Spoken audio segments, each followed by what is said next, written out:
Hello, and welcome to Project Possible, a podcast with me, Rich Lee, where we talk to incredible people about who they are, why they are who they are. That's endlessly fascinating to me. The things they know that I don't, the things that they've done in their lives, the challenges they've faced, the successes they've had, and the aim is for you, for me, to find out what's truly possible. And a lot of the time, possibility is directly the other side of adversity and challenge. And that's kind of what we find from most of our guests. I was told off by a few of you for the audio quality in my intros and outros, which is entirely fair. I was being lazy and I used my headphones to record the last couple. So apologies for that. I'm back on a microphone if you're on YouTube, as you can see, or Spotify, because you remember you can watch this on Spotify as well. So I'm back using the microphone, so you should be able to tell the difference in quality.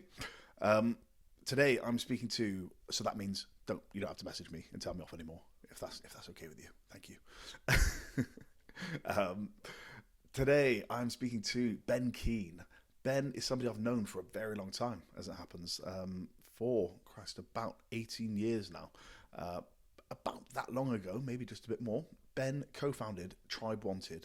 TribeWanted was a phenomenon. It became a BBC Two series, a best-selling book, and the idea behind TribeWanted was bringing strangers from all over the world to one paradise island in Fiji called Voro, and having those strangers, those holiday makers effectively, get together and create incredible change and build things and support the growth of that tribe and the island. It was amazing, and I'm incredibly fortunate to have played the tiniest, and I mean the tiniest, role in TribeWanted as PR support, basically, at the time. My boss Andy was absolutely the brains behind any and all PR strategy, and Ben, as you'll find out, was just incredible. And as a 20-something, just so energetic about building a community, and that's what we're talking about a lot today. Ben has done fantastic things around community building. It's still November, it's still Men's Mental Health Awareness Month. We're still talking about it. Community is everything. Literally, no man is an island. What do you do when you want to punish somebody? You put them in solitary. You send your kid to their room. Nobody wants to be alone. And Ben's a fantastic person at bringing people together over shared ideas, beliefs, things that they enjoy. He's also created Rebel Book Club that we get onto, or co-founded that. And he was also very much involved in Escape the City, which was and is a movement of people that are just thinking, is this it? Is this my life? I'm working. Is this all there is to life? So he's absolutely brilliant to talk to around the idea of building community and how to foster that, how to manage it, and just what Ben's done is nothing short of remarkable. So all that remains to be said is, without further ado, I bring to you my conversation with the brilliant Ben Keene. So looking at the timeline of my life there, and it looks like you've crossed off 40%, 45% of it. Yeah, it's an optimist timeline. So there's 100 years of squares on that poster. This poster's been around forever, the Carpe Diem type poster. And then, this one you just can cross off each week. So I when I bought it, when it was a couple of years ago, it's already crossed off 45 years worth of weeks. But yeah, and it goes up to 100 years in weeks. Yeah. Oh, so I guessed it 45%. I was bang on. 40. You were bang on with an optimist view on life. But we're all living longer, and if we things are. go, but as we know, as we get into the middle of life, it can change very quickly at any time. But whenever I have that moment of going, just sitting back or going, letting a little bit of drift come into life because you're slightly comfortable, you're a bit distracted or a bit lazy, you need to refocus, re-energize. I find that quite helpful because I just look up and go, it's ticking, Mortality's there. And we did a Rebel Book Club. We did a theme on this at the start of, I think it was January last year. Perfect time of year to come in and go. Read Oliver Burkeman's book, 4,000 Weeks, which is like 80 years worth of weeks, right? And we put this up on the screen, and we had 100 people in the room. How do people feel about this? And I'm sitting there going, well, everyone's going to love it. Half the room hated it. Why? Just because it's confronting mortality? Yeah. Yeah. We don't like doing that, do we? The other half were like, cool, let's go. Yeah, see, to me, I'm motivated by that. I look at that and I think, look at all the space that I've got left to still write something. Yeah. Do you know what I mean? Whereas, I guess, you could look at that and think, my loading bar of life, I'm almost, I'm almost at halfway. I mean, this is a very kind of just a sort of, metric based one, but I think stories ultimately human stories are the most motivating. Exactly. That's what you're doing with this. Exactly what this is. I think we don't learn through anything really other than stories. It's obviously everything gets passed down. We'll get to Fiji, we'll get to Voro, and oral traditions and things like that. Yeah. But that's how we learn, and that's how we've eternally learned. So I think that's a story. And I also think it's why it's a confusing time to be living, because we've got that amazing cultural history in our species that's gone back a long, long time. But we're now in this moment with an overload of information and evidence for how we should live, how we can live in a way that doesn't damage people and nature and all this stuff. But we're not doing that. And so it's just, we're in this sort of like, oh, we've got all this knowledge, but we're not very good with the wisdom part. And, we're trying, lots of us are trying to say, come on, let's be wiser with our decision making. Let's make the most of it. But it's hard. We're in a messy time. Talk to me about TribeWanted. Like, what, if somebody's never heard of it before, what is it? Well, we've got to go the time machine a little bit, Rich, and you were part of the journey. So we're going to go back 20 years, 2005. And what was happening in 2005, at least in terms of pop culture and tech and stuff, was MySpace. For those that are born or didn't grow up with that, MySpace was a social net. We call it a social network, an online community where bands and musicians would build a fan base. So the famous band at the time was Arctic Monkeys. These lads from Sheffield basically built a fan base on MySpace, and they then released their first big single, Bet You Look Good on the Dance Floor. And that went to number one, I think, in 20 countries. It was the biggest British number one single success since the Beatles. That's incredible. And they had backing. They had a production company, but they weren't. The reason for their success was you can say, oh, we love the music. They built the community. Yeah, but they built a community. And that was the signal in the UK and beyond to say, oh, wow, you can build fan bases online. So MySpace was going on. The other things that was happening online at the time was MSN Messenger. So it was the first kind of messaging service. ASL. Exactly. AOL was powering that. Skype was around the corner. So that, starting to do sort of calls and stuff online. And that mix of stuff basically was the background to a world that I wasn't part of yet, but enabled this project TribeWanted. And then I'd come out of privileged, like really fortunate upbringing, education. And I kind of sensed this when I was 21. I was like, as quite a lot of my friends were heading off from uni to graduate jobs in the city. And I had this, it wasn't a sort of rational kind of strategy. It was a feeling. It was just quite a strong feeling. And I remember being in it was called one of these things at uni called a milk round, which basically where a big company comes along, does a beer and pizza night and says, here, come and apply for a graduate program at this company and you can have a good salary.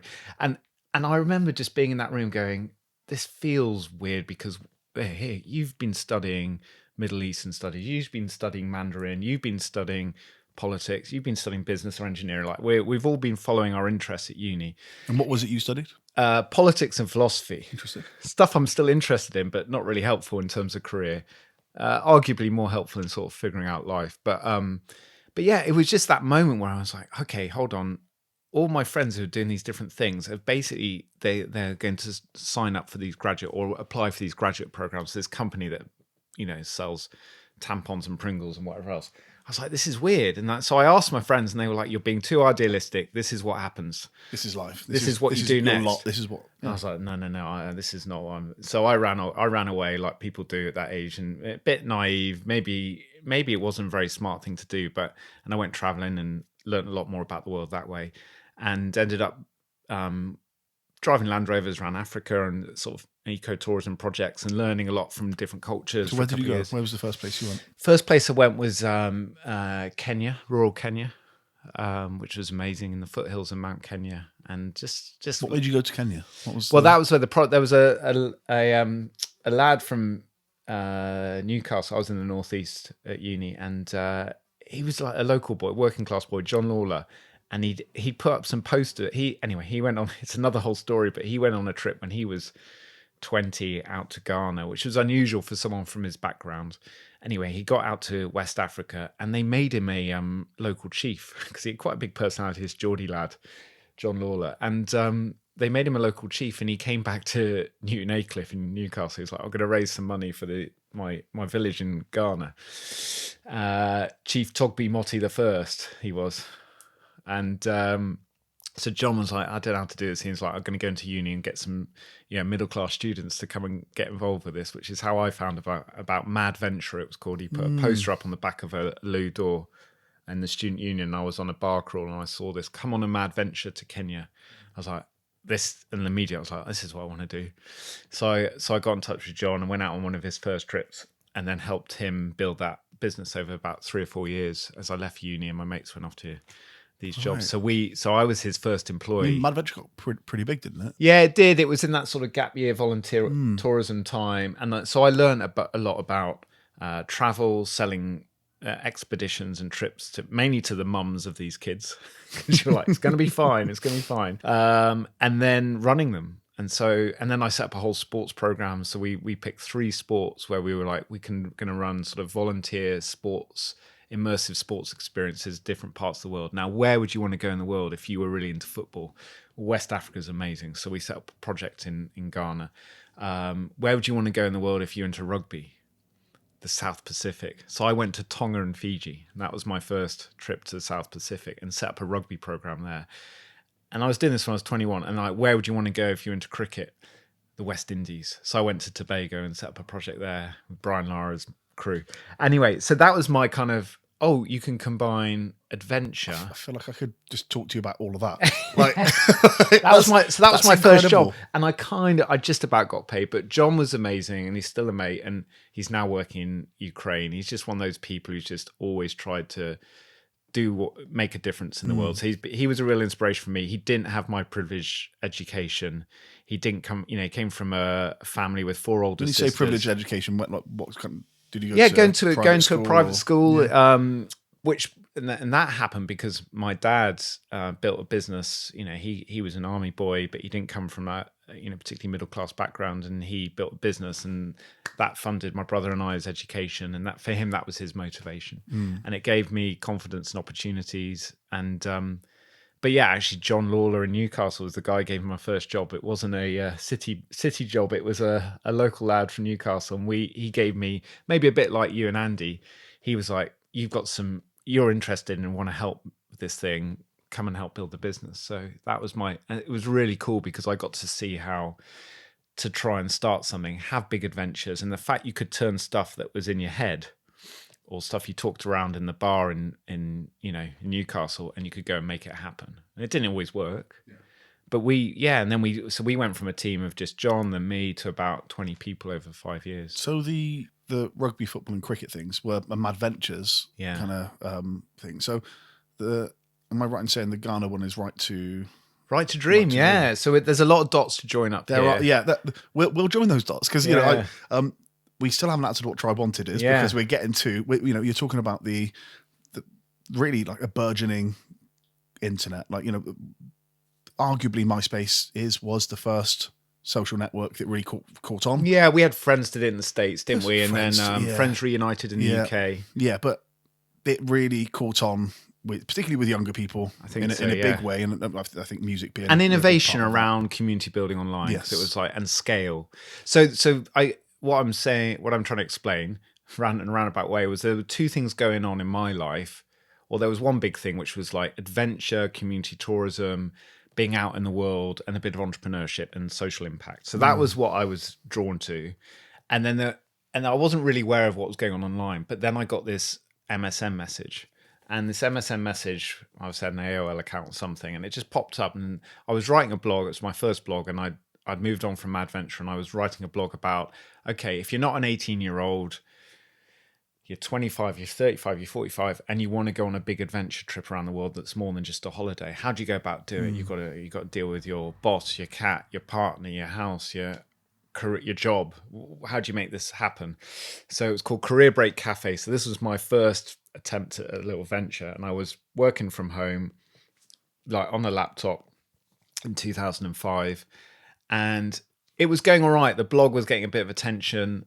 I was trying to sell skyscraper adverts for travel insurance. Do you remember skyscraper ads? Of course, and like banner ads? Yeah. And there was a moment in the middle of that winter when I was sort of 3 months into it, and I'd sold about £5,000 worth of ads, and I was just like, I don't know how long I can do this, because the content I was into, but just that model of selling out. You're constantly chasing numbers, chasing advertisers who then want to know that it's proving value. And it wasn't initially, because I was trying to, it was all about, and I wasn't working with anyone else. And I think so the lesson immediately was like, this isn't like the adventures I've just been doing for the last 3 or 4 years. Solo. Yeah. So there was a lesson there. But anyway, what it led to, that blog, was an MSN messenger coming in from a guy called Mark in Liverpool, who said, Ben, I've been reading your blog.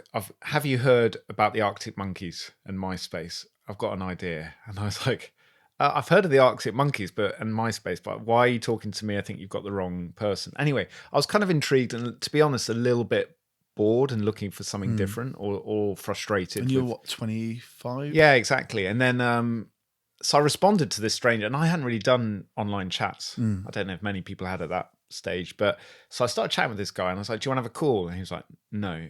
I was like, okay, so your comfort zone is doing this sort of chat and then email, and we went back and forth. We ended up being for about 3 months, and we did eventually meet in person, like basically developing this concept, which became TribeWanted, which was, Mark was like, okay, so you've got the Arctic monkeys on MySpace. What if instead of a band, it could be a place? And this was his imaginative leap. What if you could build a community of people online, like a MySpace site, and the reason for them coming together was that they were going to be part of, or support, or be part of a project that was a physical place in the world? And what if it was an adventurous thing? And I was like, this is interesting, because one of the problems, or two of the problems with the eco community tourism volunteer type model was that, one, the business case was, the business model was people would come once. It was like once in a lifetime trip, right? You'd raise this £2,000 or £3,000. You go and do this thing. It'd be amazing. And then you move on. You might get word of mouth, but you wouldn't get repeat custom. So it was this like one hit, and it was very seasonal. Like everyone would have in the summer or whenever the trips were. So your cash flow was all over the place. You were selling to a new crowd every year. So the business model was hard. The second thing was, a lot of the people who were coming on the trip, you wanted to do this real big kind of cultural education piece about where we go in the village, how we're going to behave. And it was quite hard to do that until you got there. And I was like, and it often caused issues unless you got the right team leaders and setup. And so I thought, hold on, if you had an online community that was focused on, say, this community project or this village or this place, you could do two things. One is they could potentially pay to be part of it continuously or support it over time. And two, they could learn about it and start to have a connection with the place before they eventually visited. So I was like, there's something interesting here. I don't know quite how this is going to work. And Mark was like, yeah, I think you could do that. And then the next question was, where? Where are we going to do this? And I was like, well, what is the opposite of an online community, a MySpace community, or a group of people online? I was like, it's a remote place. What's the most remote place in the world that you would love to go and live and build something? Tropical island. So these are the so-called isomaniacs that exist in many people. I want to go to a desert island and do the survive thing, or just go in somewhere remote and adventurous, which is an age-old thing. So the next thing I found myself doing on a sort of rainy day in the winter in 2005 at home was Googling islands for sale. And as soon as you do that, you go into this world of sunshine and millionaires at the time, billionaires now, super yachts, all that sort of stuff, and it comes back at you. But the Google search in 2005 did return a bunch of blogs and sites where you could go and explore the stuff. And like anything on the internet, you can dive in. And I dived in and I was like, okay, well, we don't have any money. We've just got this concept. And the concept was like, we're going to crowdfund setting up some kind of community tourism, ecotourism project on a remote island, and we're going to get people to join on the internet and be part of it. That was and pay a membership. That was the TribeWanted idea. And we found the island because I went into this sort of blog called Ilomaniac. It's an Aussie guy who did a bit of islands sort of real estate, but he also talked about really cool remote islands. And I got in touch with him, and I remember him saying, and this is what was great about the internet, right? It's possible. You're kind of like, hi, I'm this and you're kind of hustling a bit to like, yeah, we're a couple of entrepreneurs and tourism entrepreneurs, and we're looking for an island. And his immediate thing was like, what's your budget? And I was like, well, we're bringing a group of people together. And then I shared a bit more of a concept with him, and he's like, what are you smoking? And The Beach was a film had been out a few years earlier. The Beach was like 2000, was it? Exactly. So that was also inspiration, but also the measure of how not to go about this sort of stuff. Because that was, if you remember The Beach. Hedonistic. Yeah, DiCaprio, and then the book by amazing book. If no one's read that, the book's from Alex Garland, who's now gone on to do all those brilliant horror films, 28 Days Later. And yes. Amazing story writer. Anyway, so in the book, it's all about building a community on this remote island in Thailand that's hidden from the world. And it's about cutting yourself off. And I said to this guy, no, we're not cutting ourselves off. This is about sharing the building of a different kind of tourism model, learning from the local culture, having a big adventure. And he was like, okay, all right. Well, there's this place. It's in northern Fiji. It's called Voro Island. And they've just put it on the local land trust board to try and see if they can find a rental business partner to help them develop that. So forward thinking of them, without jumping ahead too much. It was Chief Tui Mali. Very good. To put your island up for lease on the internet at that time in 2005, that's incredibly forward thinking for a place that doesn't have Wi-Fi. It was forward thinking, but it was also a prophecy in their culture. This was prophetic. So their story is much better than MySpace. Mine going like, let's Google islands for sale. So their story, Tui Mali, you're quite right. The 65-year-old at the time Fijian island chief. He's just turned 85, still going strong. Tui means chief. Mali was the local island. So Voro, and then there was a bigger island. Mali had 4 villages on. So he was chief of the Mali Islands in northern Fiji. So this is like the Outer Hebrides of Fiji. So if you're in the UK, and the Outer Hebrides are quite the remote part of this country, Voro and Mali was sort of off the northern edge of Fiji. So all the touristy kind of islands. How far are we talking? So you'd have to take another flight to the north, and then a boat ride, and so it's a bit like equivalent of going to the Shetland Islands or from London. Anyway, so we were connected with Ulai, his nephew, and Ulai had obviously left the islands as a young boy, and his uncle, he said, yeah, my uncle's looking for someone to partner with. And Ulai said, "You look, if you're really interested, you'll have to come out." He had some education in the UK as well, didn't he? Yeah, Ulai left the islands when he was one of the few people who left those remote islands, and he'd actually gone off and trained as a lawyer, and he went to Australia. And because he was connected to land and nature and people, he ended up being a lawyer for Aborigines defending their own lands in Australia. So he had that kind of cultural motivation, but a really smart guy. And anyway, he was repping his uncle, Tui Mali.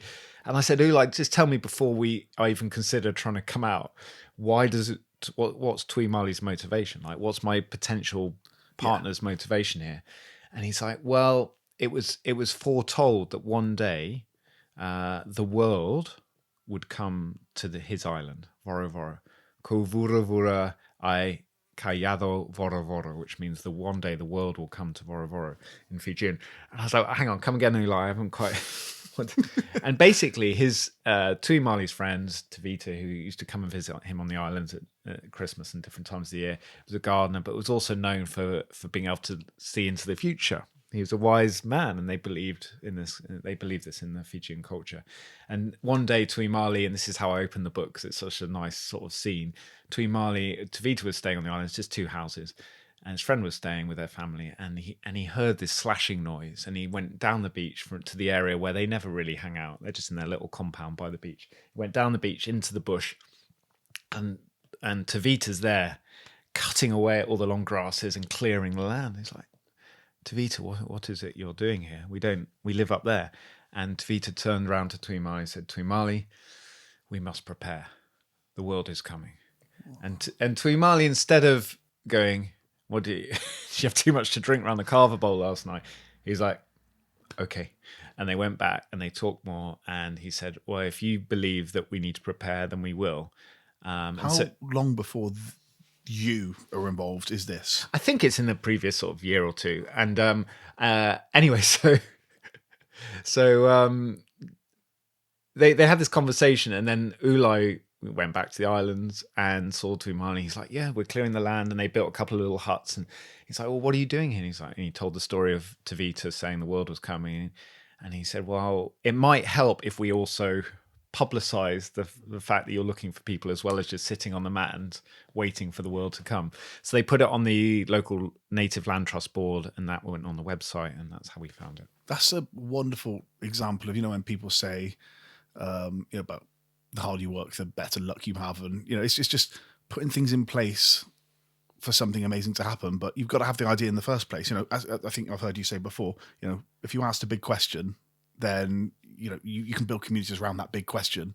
And, the big question is, will people come? Well, let's run in that direction. So just as much as you're there searching for islands for sale or, to lease, they're doing their bit on their side. It's just amazing that, across the internet at this time could bring you together. It is amazing. And I think actually what I learned as we all learned a lot from that amazing indigenous wisdom of that particular culture, and especially this man Tuimali in his leadership. But I think that whether you believe in prophecies or not, it doesn't really matter. It's that sort of, it's about possibility, right? He was like, oh, we could do something here. And that story, that moment with his friend Tavita in the garden that morning sparked the little light, the fire for him, connected with Ulai. Off we go in 6 months. Anyway, so I'm sitting on the beach. So we made the decision to go. I'm sitting on the beach, and I've got a bit of money on a graduate credit card or something, but I'm working for a small ecotourism business, or I've just started my blog. I haven't got much in savings, but I've got the energy to sort of explore this. And just it was like I'll tell you what it was like, Rich. It was like meeting a new girl. It was sort of a bit of an infatuation. It was like, this idea is so exciting. I don't know where it's going, but it's so exciting. I'm just going to kind of follow it. I'm getting sucked in by it. And so I went with that, went to Fiji, didn't really tell anyone, my family what I was doing, went to Fiji. You didn't? No, not that stage. And I mean, they knew I was traveling, but I've been traveling a lot in the last few years. And I sat down on the beach, but Fiji's not around the corner. So it was a big trip. I sat down on the beach after sort of 2 days of travel with Tuimali. And we had this chat, and he told me his story, and I shared my story. And I tried to explain what the internet was, and he hadn't been online. And I was like, well, maybe it's a bit like all your boats between the villages all connecting to each other, and you've got this shared culture. And I did I hashed it, Rich. But we were sitting there drinking the kava, which is the local drink, not alcoholic, but sort of mild narcotic. So it numbs you and chills you out, and you chat about the world in a very soporific tones. But anyway, he just turned around after about 3 hours of this conversation. He said, okay, let's do it. And I said, what do we need to do? And he said, well, we shake hands now, and you can come, if you can raise money to rent the island, which will help my family, and then you can come here and try and build this project with us. Didn't he give you something as well, a whale? Well, yeah, the whale's tooth came a bit later. Yeah, you don't good research, Rich. The whale's tooth in Fijian culture is the sort of big symbol of, this comes from dead whales, so whales that beach themselves, so that whales are not hunted. So if anyone finds a dead whale, the whale's tooth is collected, and they last for hundreds of years. These teeth, so a big tooth on some rope, and it's called a tambua.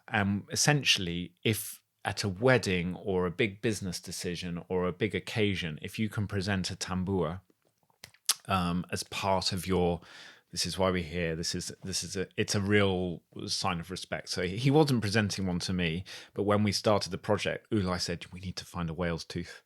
I was like, I'm sorry. We're like, this is about 2 days before this is 6 months on when we were actually starting the project. I was like, a whale's tooth. I said, we've paid for the lease. We've done all these other bits. We've set up everything else. I was like, why do we need a whale's tooth? He said, it's really important because it will be a visual symbol of the partnership. You presenting it and him receiving it in front of everyone. Wow. Okay. So you presented the whale's tooth to to him. To Mali, yeah. To say thank you for inviting us in. I said, where do we find, which shop do we get a whale's tooth from? Do we go, is there one in Argos or? And he's like, no, you can't buy them. It's not legal to buy them. I was like, so where do we find them? On a beach somewhere? He's like, no, they'll be hidden in the market. So he said, I think I know a Chinese guy in the local market in the town. I was like, Ulai. And by this stage, we're being filmed for this BBC doc. Yeah, we'll get on to that. And so there's this scene where I'm with Ulai running around this market and the clock's ticking because we've got loads of things to do. And we're trying to find a whale's tooth. And it's secretive, but we've also got to go out and get it. And I'm just like, what's going on here? But anyway, we got it. And that meant the project could start. That's wonderful. I mean, I looked, I saw it was 20 acres of land on the island's 200 acres, right? So 20 acres of land that he leased to you, 3 years for 47,000. These figures, you'll need to tell me if they're right or not. 47,000 with an extra 20 grand for rent and community donations payable over the term. So just for anybody listening or watching, it's like, okay, well, what does this sort of thing cost? That's what you had to raise, right? That's what you had to find. Yeah, and in hindsight, it was probably twice as much as we probably should have negotiated. And that wasn't because of Tui Mali and his family. The numbers are all accurate. Tui Mali and his family were pushing. It was more the local government who were like, this is the... And I didn't negotiate enough. Right. So we did some negotiation, but we should probably have paid... It was whatever you value it at. But at the time, the value to me, because we'd fallen in love with the island and the project, it was just like, let's go get the money. We have to make it happen. And it did seem relative... Not that we had money, but it did seem like for what we were getting quite a lot. But the problem, of course, is once you set a benchmark of like, well, we pay... whatever it is, an acre plus community fees, and that's it regardless of the future. Anyway, it was enough to get the project going. That's all that mattered at the time. And so we came home. So basically, I had this letter from the government. I had the handshake from the chief, and then I had a letter from the local government, because they would cream off their 20%, right? So they were doing, as long as they get the landowner's approval, they're essentially the agents, and they get and that gets messy down the line, but that's how it works there, or it did 20 years ago. So yeah, I came home back to rainy Devon. I was like, right, that was a bit of a mad week. Did it really happen? Was it a dream? Now we've got to raise £20,000 in 6 weeks from this letter. So that we're on. And then I had to make a decision with Mark, who I'd only just got to know, and we were clearly quite different in terms of our approach, but we'd sort of kindled this project together. And then we had to make a decision. Do we go for this? Do we try and put this out into the world and see whether we can make this happen? And the weird thing is, Rich, I was like, well, I've got all these big motivations from what I've just done in Fiji and the adventure and like the possibility of impact and the business. Like I was really driven, but I was like, I need something to push me over the edge, because there was a lot of fear, not fear in the sort of, I'm scared about what will happen to my life if this doesn't work, but it was more a case of, oh my God, there's a lot of unknowns here. It's massively, it's the fear of the unknown. You don't know what's going to happen, good or bad. Yeah. Right? And I wasn't worried about reputation stuff, but I was just like, am I going to get into trouble, in too deep here? Yeah. And the thing that tipped me over the edge, which sounds really mundane, but it actually did push me to hit go on it, was that I had a young person's rail card on my desk at the time, and it was about to expire. I was about to turn 26 years old. And I was like, I'm no longer, in the eyes of Network Rail in the UK, going to be a young person. I've got to get serious about life. Right. So I've either got to go and get that job, or I've got to go and do something bold and adventurous. And the bold, adventurous thing was staring me in the face. And I'd created the opportunity with Mark. Just about to say, you've made this happen. You're right there. Yeah, between our little crew, we made this happen. And so we hit go on it. It's just, it's such a good exercise, or such a good lesson in, let's run at something that hasn't been done before. This, to my knowledge, that sort of thing could never be that done. Combination of ideas, and the democratic way that people would be supporting it digitally, and so and idealistic, Rich. but if you're 25, if you know you're never going to do it. The Guardian wrote a new utopia or a very clever timeshare scheme. It's one of the two. How did you feel when you read that? I was like, who's doing our PR?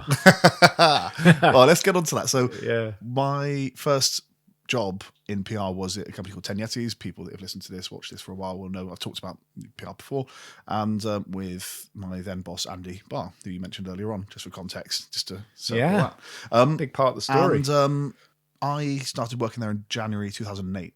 So you come up with this in 2006. It was already when did you launch it? Can you remember the launch date? April the 3rd, 2006. Yeah. So it was already going, by the time I got there, but you were my first client, believe it or not. The first person I ever did any PR work for, which that's I mean, it's an incredible thing to.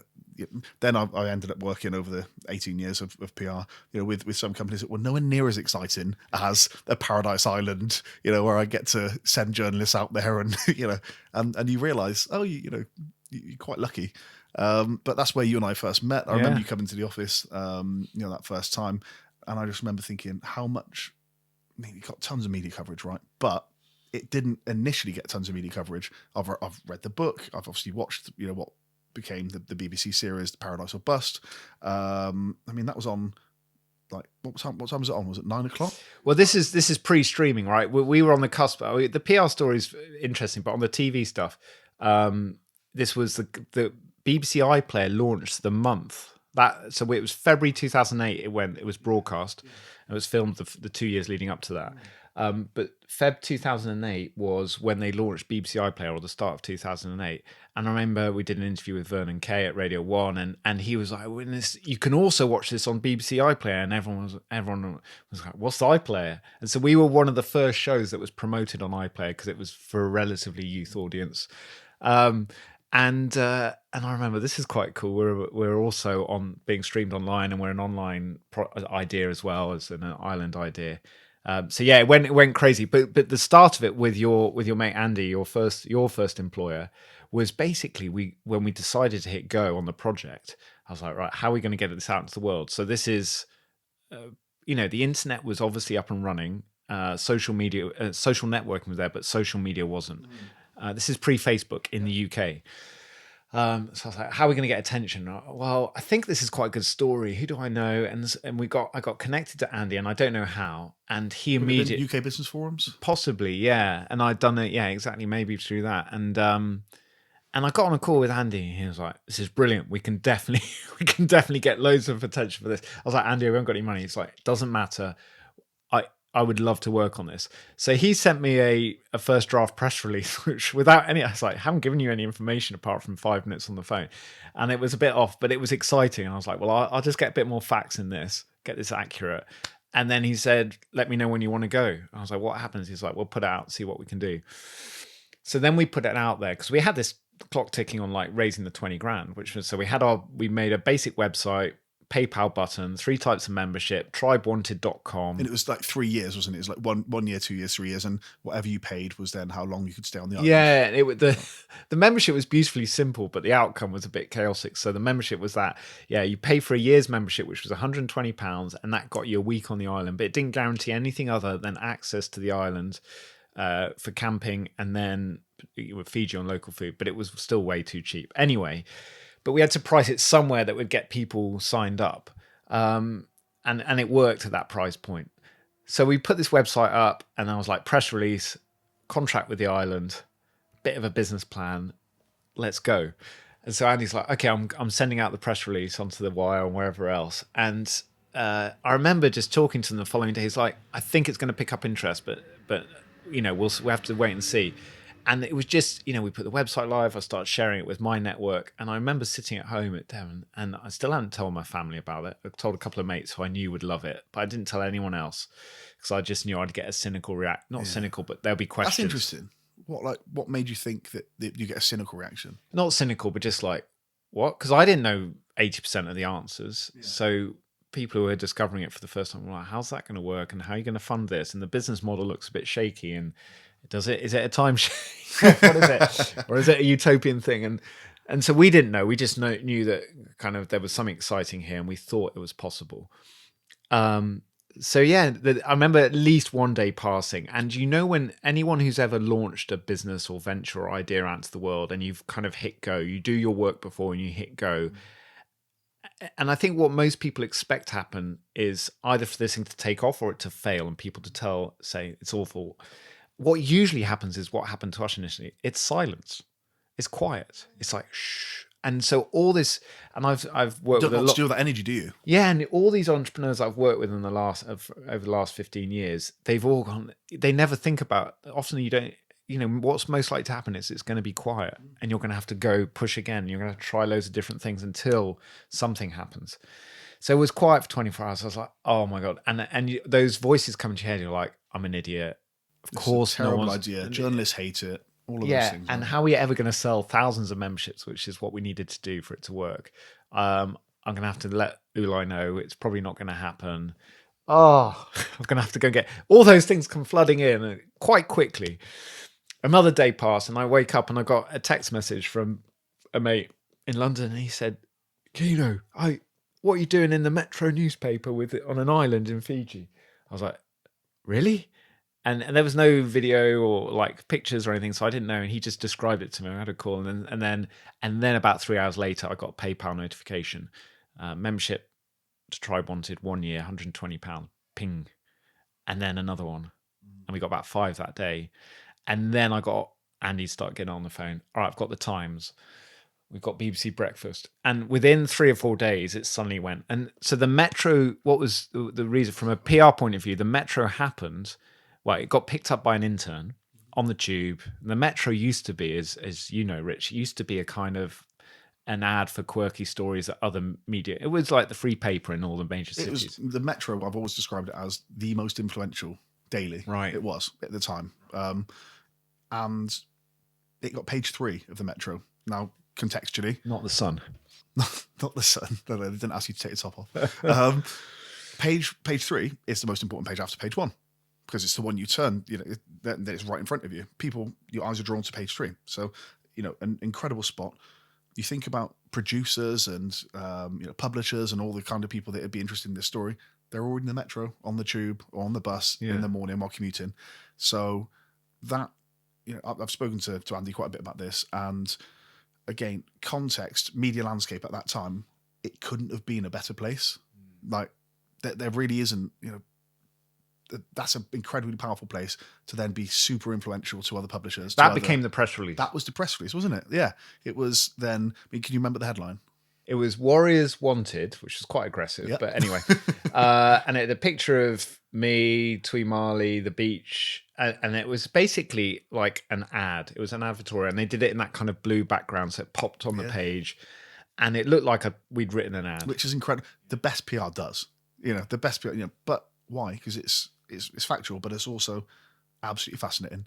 What more do you want than to be sat there on your boring commute in, rainy London? Yeah, April. To see something at Paradise Island.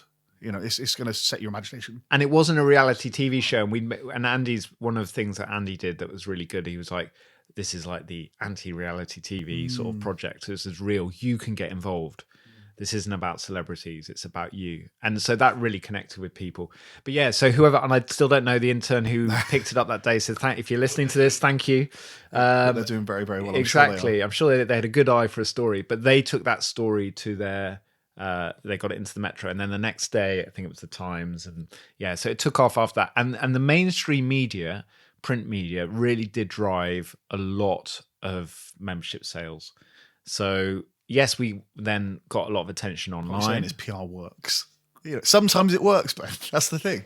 I don't know, today if we were to launch that project with the same resources and mindset, and we got page 3 and not the Metro, but the biggest daily that was out now, would it have the same resonation? No, it would not. I don't think it'd all be social. Social content would be key here. Chuck some paid spend behind it. It's completely changed the landscape. That's why I wanted to clarify that the media landscape at that time in 2006 to 2008 was clients didn't even care about getting online. I remember, and you're here as well. No, but it was in print, yeah, cool. And then that flipped. But I think we also then saw that flip. So we saw that, it helped us incredibly, and it was the feeling at the time was amazing. And Andy was just, I was on the phone a lot to Andy, and he was like, I was like, Andy, you're right. I spoke to him one morning. He's like, yeah, I stayed up until 4 a.m. I was like, who are you talking to at 4 a.m.? He's like, we've got Australia, we've got Hong Kong, and it was he was really excited by it. I was like, Andy, you're working like a dog. We still haven't got any money for you. Well, we paid him obviously something, but it was relatively small. But yeah, it was an amazing journey. So that gave us the takeoff, but very quickly as the story, which traveled, around the world as a little quirky, fun news story, as it took off in print media, and then we did a bit of TV, it then went online, and we had this experience online where for a few weeks it was like a hot new fun story, and that also drove a lot of then SEO traffic, which was amazing. But quite quickly after one blog post by one bloke in San Francisco, our online reputation took a dive.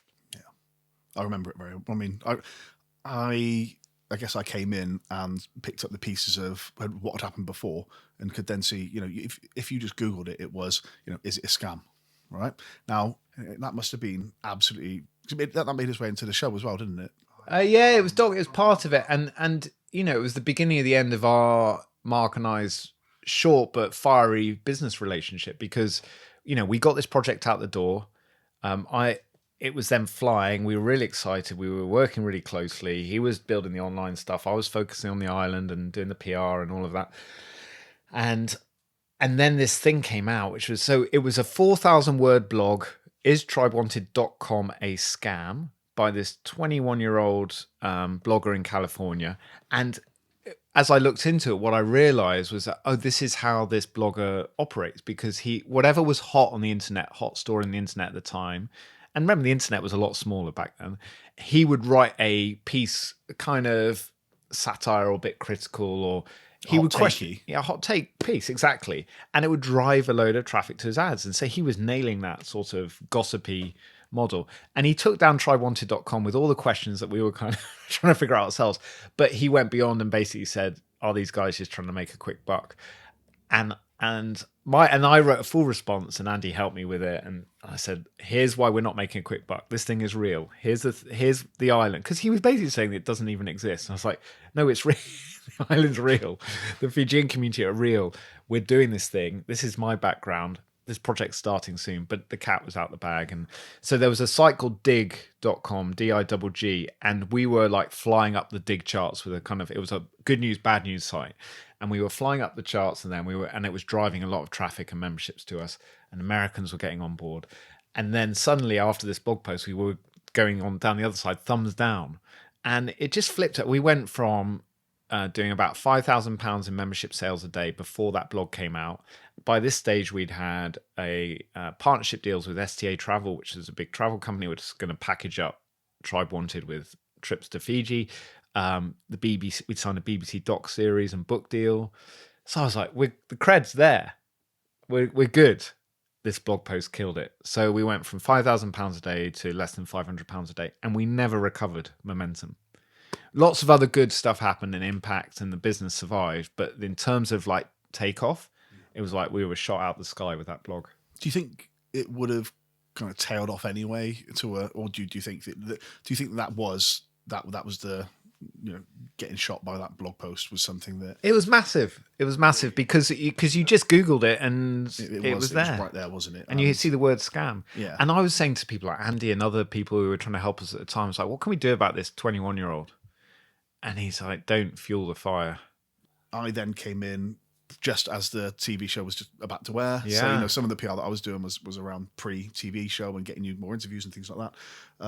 But I mean, like, did you ever reach out to that person individually, like on a personal level? Yeah, so we had an American PR advisor who Andy knew. It was this kind of wild New Yorker woman, Amal, and she got us on Good Morning America, and she got some stuff, and Andy collaborated with her a bit, but it was a bit wild, and she was very adamant about not engaging with this guy, and I kind of not regret it, but I thought if I picked up to the phone to him as a human, like I was 5 years older than him, and said, I mean, he was young lad, and just said, look, I didn't feel like there's anything to lose with that, and I was told just leave it alone. And I think I could have tried and fixed it. I could have said, come and stay on the island with us. But I was also we were really pissed off with him because, we were trying to do something good in the world and he was just profiting from it. Like, where was he based? I think it was in San Francisco. But anyway, don't know. I haven't followed his career since. So basically that accelerated the start of the in-person project, the island project, because I was like, what do we do about this? We just start, we prove it's real, and we get our people who are members on board to start coming. So we kind of accelerated the start. I moved to Fiji and we began this thing, and then we had press coming down. to document it, and that was fun. And we had challenges on the island which we could talk about forever, but there was a fire, then there was a political coup in Fiji. My favourite part of that is the political coup. Yeah. Why there was a brief respite. Oh, I know what you're going to say. Yeah, because there's a rugby match. Yeah. Bloody The Gloucester boys likes the rugby story. Yeah. It was mad. I remember sitting there. So this is, without going to the deep Fijian sort of history, but you can blame the Brits because we were part of the colonial story there, and there's always been fights over land ever since. And so it's kind of like in their politics where they sort of have an argument and then there's a little coup. It's often peaceful, but there's been 4 in 25 years, I think, in Fiji. Pretty peaceful, but still not stable. And they're trying to figure out their democracy, and small island nation. It's not easy. Anyway, so it's always been brewing, and then it happened again whilst we were there. Like literally, we'd only been in the country 6 months, and suddenly the chief army commander had said on Thursday, we are going to walk into the parliament in Suva in Fiji and kick out this government because they haven't got rid of the last corrupt lot. You know, we're in this sort of cycle.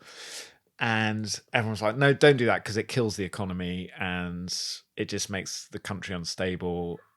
And then about a day before, this guy, the army commander, Bainimarama, he said, yeah, we'll still be getting rid of the government tomorrow unless they get rid of the people I've asked them to.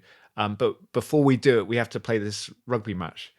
And I'm watching this from up north on the news going, what the fuck? Because I know this is going to have a big impact on us and all the other tourism projects in the country. And he basically said, because it was the police versus the army in the annual match, and he was going to, as the army commander, he was going to go watch the match. So they basically had this rugby match, big rugby match, and then they did the coup afterwards. Yeah, absolutely brilliant. I was like, this is bonkers, and it's funny, but it killed tourism.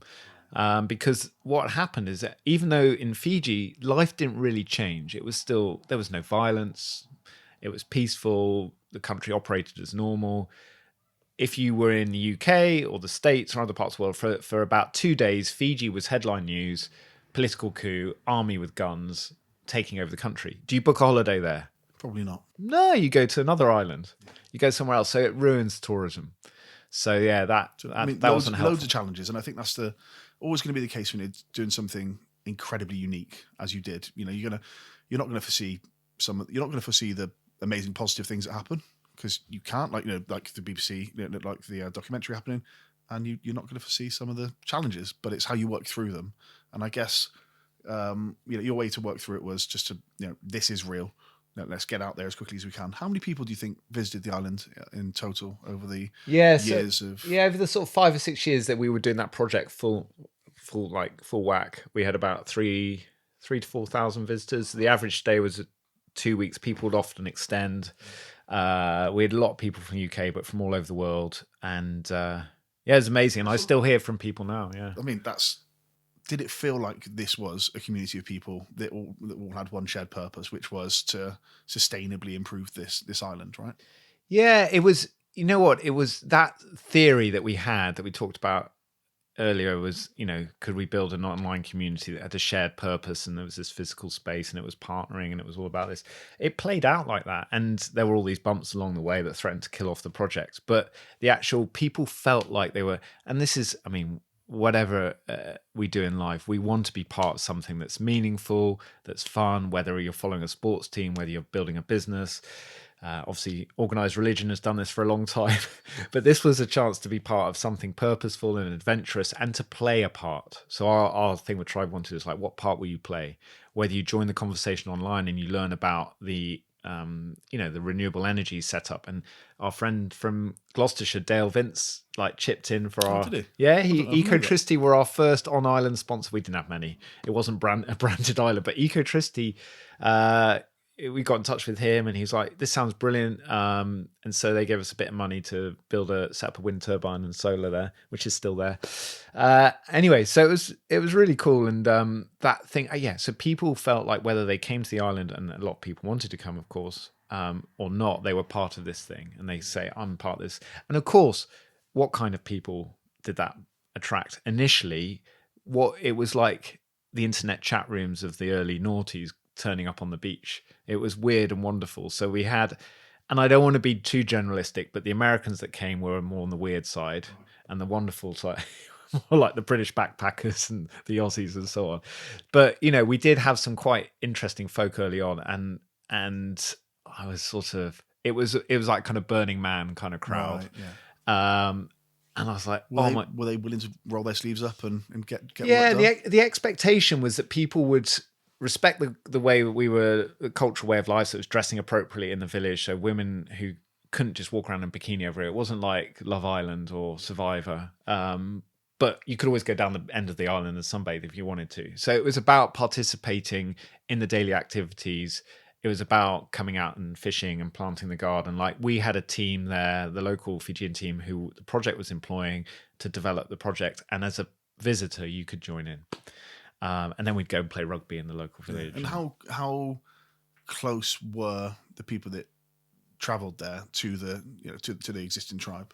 To the indigenous community, yeah. So we managed it. What I liked about it was that it was still very much tourism, but the idea was that you would mix as where the team were working there, and then we'd have 2 or 3 occasions during the week where it was very much the cultural experience, but it wasn't like so a lot of these places, as I'm sure those who've travelled a lot will know, you go somewhere and then there's like the cultural show, and come and do the drumming and the dancing and the fire dancing, whatever it is, and then you go back to the cocktail bar.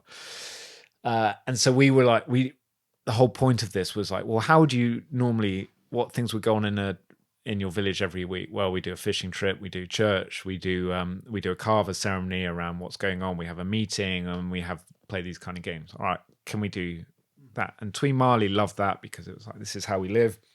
So he said whenever there was a cultural event in his community, we as the local visitors or the international visitors were invited. So it was weddings. Wow. We went to everything. Which is incredible. Yeah. What an open way to... it was amazing. It was a great way to learn. Yeah. And then we had a 1 day a week. We call it Tui Tuesdays, where he was actually living around on the mainland. He would come to the island once a week to check in. It was like the headmaster coming. Oh God, yeah, and best behaviour. But we'd have a traditional welcome, and we'd dress appropriately, and we do this carver ceremony. We sit around the tanoa, this wooden bowl, and tell stories. But there was a ceremony at the start, and then there was storytelling, and then there was music and cake, and it was and you'd spend half the day preparing, and there were flowers, and then half the day, and then the sort of formal bit in the middle. It was a bit like a wedding day, a formal bit, and then there was this party. And we did that every Tuesday for 5 years. And they were and then at high tide at the end of the day, everyone would jump in the ocean, like 50 of us, like the local village and all the people staying. And I was like, there were loads of moments. And we were a bit high on the carver and stuff, but there were loads of those moments where I was like, oh my God, this is, people talk about paradise. Like, we are in it. Did you feel a massive responsibility to ensure the good behaviour of this project isn't just a place for them to come and drink carver? Yeah, I did feel that, Rich. But what I love about these kind of projects, and I see this with lots of people out in the world who've done this to a much bigger scale, is that once you commit to something and the accountability is kind of built into the model and you're up and running, you're kind of like, that's it. Unless you go, oh, I'm scared or I can't do this anymore. And there were definite feelings of that. But yeah, no, it was great. I felt the responsibility, but I loved it. Yeah. But it was on both sides. So you asked about the visitors, and we gave them loads of guidance, and it wasn't difficult, but it was just like, this is not a resort. This is a village. I think that's the point I'm trying to make is, this isn't, Ibiza. Yeah. And a lot of people who came had been in resorts, and so they just like so happy to come and be part of something. And of course you can go and stay in villages around the world and have a cultural experience, but to do it as a bigger group was unusual. And but the responsibility was also on the other side. So we had a team of like between 20 and 50 people from the local community. It was employment, which was great. We were generating all this employment as a project.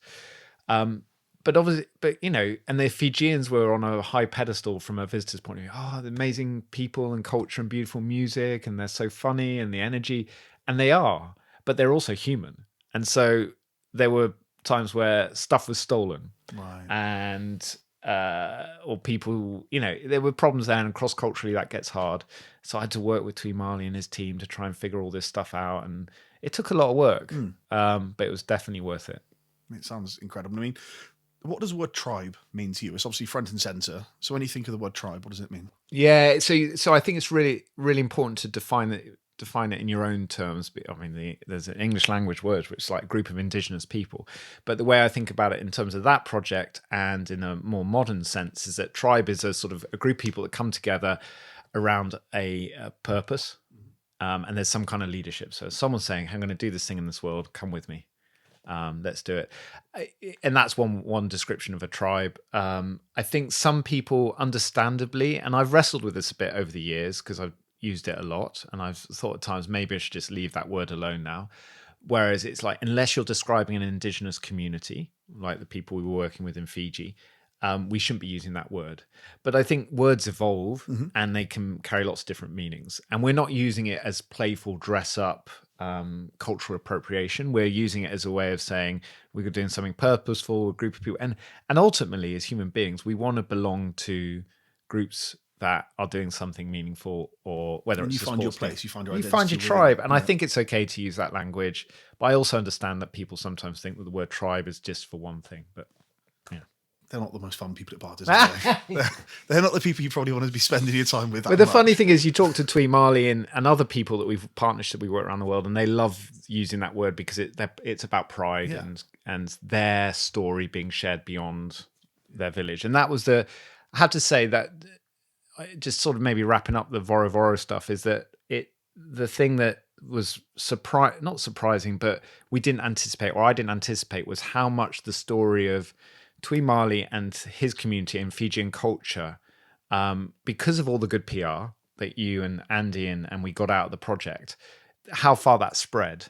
And that wasn't something we really anticipated. And so within Fiji, he became known as, and this little island Voro that a lot of Fijians didn't really know about, apart from it was in a folk song. Yeah. We're like, oh, that's something we're proud about. Good. And it was really cool. And so we were like, and it was his vision, and he made it happen. It's a prophecy. It's a partnership. You know, that's not just you bringing that to. They made that happen too. They made that happen. So that was all good stuff. The hard bit, Rich, was that it didn't last. And is that just purely financial? It's a business model. And so we had all those bumps in those early years, but we rode over them because of the momentum and the passion and, the youth and all that sort of stuff. And the partnership was great. But it was hard to sustain because once we got beyond those first few years and we're like, we'll extend this lease, and the business model is like, well, we need to put the prices up a lot and turn the model a bit differently. And it's maybe why these kind of projects don't really exist in many places in the world, because they are hard to sustain. Was it profitable? And it was never profitable. Never profitable. No. I mean, can you remember how much, or you're happy talking about how much was made, how much was lost? I mean, it was in the low millions, like the total sort of revenue over those years, and pretty much all of that went into the project in Fiji. And so there was the land, and then there was the employment, and it was lots of good local investment, which was great, and some of the infrastructure there.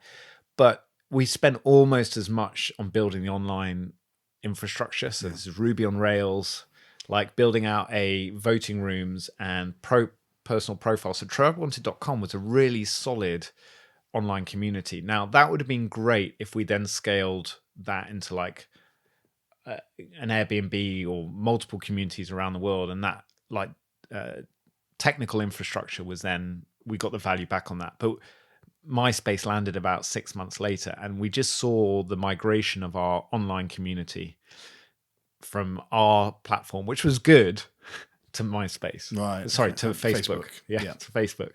I was like, oh crap. And very quickly, Facebook had all the tools that we had. I was like, so we were trying to do too much at once. We probably should have ideally, we should have just focused on the island and used a Facebook for our, and as we know now with building community, I've learned that building communities online, you go to where people are comfortable, because it's very hard to force people to come over here with a new login and so on.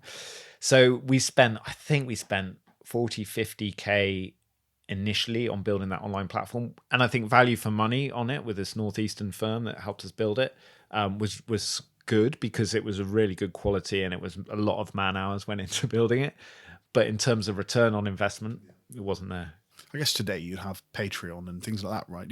You'd build lower tier models of support and involvement for people that maybe they're never going to set foot on Voro, but but they're involved and they feel like part of the mix, and there's exclusive content and all these things that you could have, you know, I mean, lampposts have TikTok accounts right now, Yeah. so it's changed completely. And we were, in some ways, we were just ahead of the curve of a lot of stuff. Is why it attracted people. of course. But at the same time, it was overly ambitious. And we ran this project, then we ran the model again in 3 or 4 different locations around the world. And Sierra Leone. Yeah, Sierra Leone was earlier big. on. Here we go. Where Fiji wasn't challenging enough. Where should we go next? And that's a whole nother adventure that maybe we don't have time for. But it was fun. But it wasn't. The business model wasn't there. So, but I don't regret that. But it took what, 15 years to pay off the debts I had to pay off. Wow. Yeah. Really? Yeah. So that was a big adventure, Rich. But it kind of set me up for the next phase of the journey. So I guess what we haven't really touched on is being in front of the camera and and that process, and you know, like you're 25, 26. You know, was that weird that like all of a sudden you're now primetime BBC One, BBC Two, I forget which it was, but BBC Two, Either way, that's still when people turned terrestrial TV on and sat down to watch as a family, right? So it was a big deal. You know, it was a big show. Like, how was that for you? It was fun. Yeah. It was really fun. And I remember I was chatting to Simon Bissett, who is one of the producers. I became good friends with these guys because they were with us for a lot. I mean, they were following me around with these cameras for like a long time. I was like, and then basically the 5-hour series, which was over 5 weeks in sort of January, Feb 2008, was what's Ben's problem this week? It was like, he's running out of money. The island's been on fire. There's been a coup. Invent the problems. Very, very often with these, you know, with these kind of shows, they're looking for the conflict, right? And it's like, oh no, this is going all right. It's like, no, there's plenty. Yeah, and there wasn't. To be fair, they were because my fear with the TV thing was that they would come in. I mean, it really helped the project because mainly from the paycheck that we got from giving them access. But also there was publicity that came off afterwards. Do you mind me asking what that was? So I think the deal was it was a tie-in TV and book deal. So Shine TV were the production company, which Liz Murdoch, you might recognise that name, was the head of, and she was really generous and supportive. And she started getting the cameras following us before they had the BBC deal. So she was like, "Well, I'm going to back this project. So I think it's really exciting." I mean, that's incredible. Yeah, she was great. And she was very sort of like motherly and sort of like, "You're right." And I was like, "Yeah." And then I was like, "They're just going to film us screw up over the next year." That's what makes their success. But no, she got a good team on it, and some of them became good friends, you know. But yeah, and then the BBC Two basically commissioned it. But yeah, it was what was it? The deal was worth to us. I think it was worth like something like £50,000. And that included me writing the book and access to us as a team and the project for a year and a half. So it's relatively low compared to what you might think. Yeah, but I think at the time, remember, this is observational documentary. It's not reality show. It's not a game show or anything like that. They were just having access. And actually, I think the advice we got from a lawyer at the time was that it was good. And we had rights to, you know, if it went on to do loads of stuff. And did you learn from the book as well? Yeah, so they sold the book a couple of times to into different languages, and the show got sold a couple of times as well onto like different parts of the world. So yeah, there was a bit more money. And the funny thing was, when it was broadcast, when you were getting involved in 2008, it was perfect slot. It was like 9 p.m. on Monday nights in winter in the UK, the Apprentice slot. And broadcast TV in 2008 was still massive, huge, much bigger than it is now. And remember, I was back from Fiji, and we went and watched it in a bar in London, and we invited people who'd been part of the project. And there was like 200 of us there, and Ulai came over and was we went on Rich and Judy. Ulai got a tour of all the TV studios, and he was great. And it was really good fun, even though some of the content was quite hard in terms of like, it was the tough stuff we went through, or I went through, and some of the team went through. But yeah, it was great. The weird experience with the TV show was that immediately it generated a whole load more interest in the project. But people watched it like what they were seeing on TV had just happened that week. Oh, can I come out and get involved with the building of that? And like, have you still got this problem? And I was like, well, that all happened 2 years ago. That's very true. These things take a lot of time. Yeah. But what's your, like, if you think, like, not necessarily one experience, but what stays with you from that time in your life? Well, a lot of the stuff we talked about today, and this has been like therapy, Rich. I enjoyed it. A lot of the stuff, I mean, this is still a long time ago for me, and so much has happened since. But the stuff that stuck with me is just the gratitude for that time of my life, and just having had that pretty unusual but remarkable adventure and leadership. It was a leadership experience. And especially obviously we talked a lot about the Fijian people, but especially the what we learned from them, and everything about their way of life and the nature of that island and the ocean, and what we learned about what was changing in the world in terms of nature and climate change through them. It was very real, the cultural stuff, all of that. Really grateful for all of that, and then all the people I met over those years, because you met interesting people. You're talking thousands of people. Yeah, thousands. we had a lot of interesting people. What did it teach you about building communities? You've obviously gone on to Rebel Book Club. You were in the top. You've gone on to lots of things that are all community orientated. What did that teach you, like good and bad, about building communities? Yeah, it did. It taught me that it takes a lot of work. It taught me that actually, when it comes down to it, this is all we really want in life, is to be connected to each other. But what's the worst thing you can do to a human? Oh, isolate them. Yeah, absolutely. Why does that happen in prisons? The whole no man's an island. Yeah. Thing. If we want somebody to lose it, stick them in a padded cell by themselves for as long as you can. That's not, we are, we're social creatures by nature. We talk about tribes and Harari's whole notion of us finding our place and all those things. We need that connection. I think that we have decreasingly found connection. I've got an interview tomorrow where I'm talking about men's mental health, particularly, and isolation and loneliness. That more than a third of men say they don't have one friend. So we're talking like isolation, loneliness is real, and people are desperate to seek community and to be bound with people. So that's the one thing, at least, I guess, that all those people that came to the island, they were there because they wanted to be part of something bigger than themselves.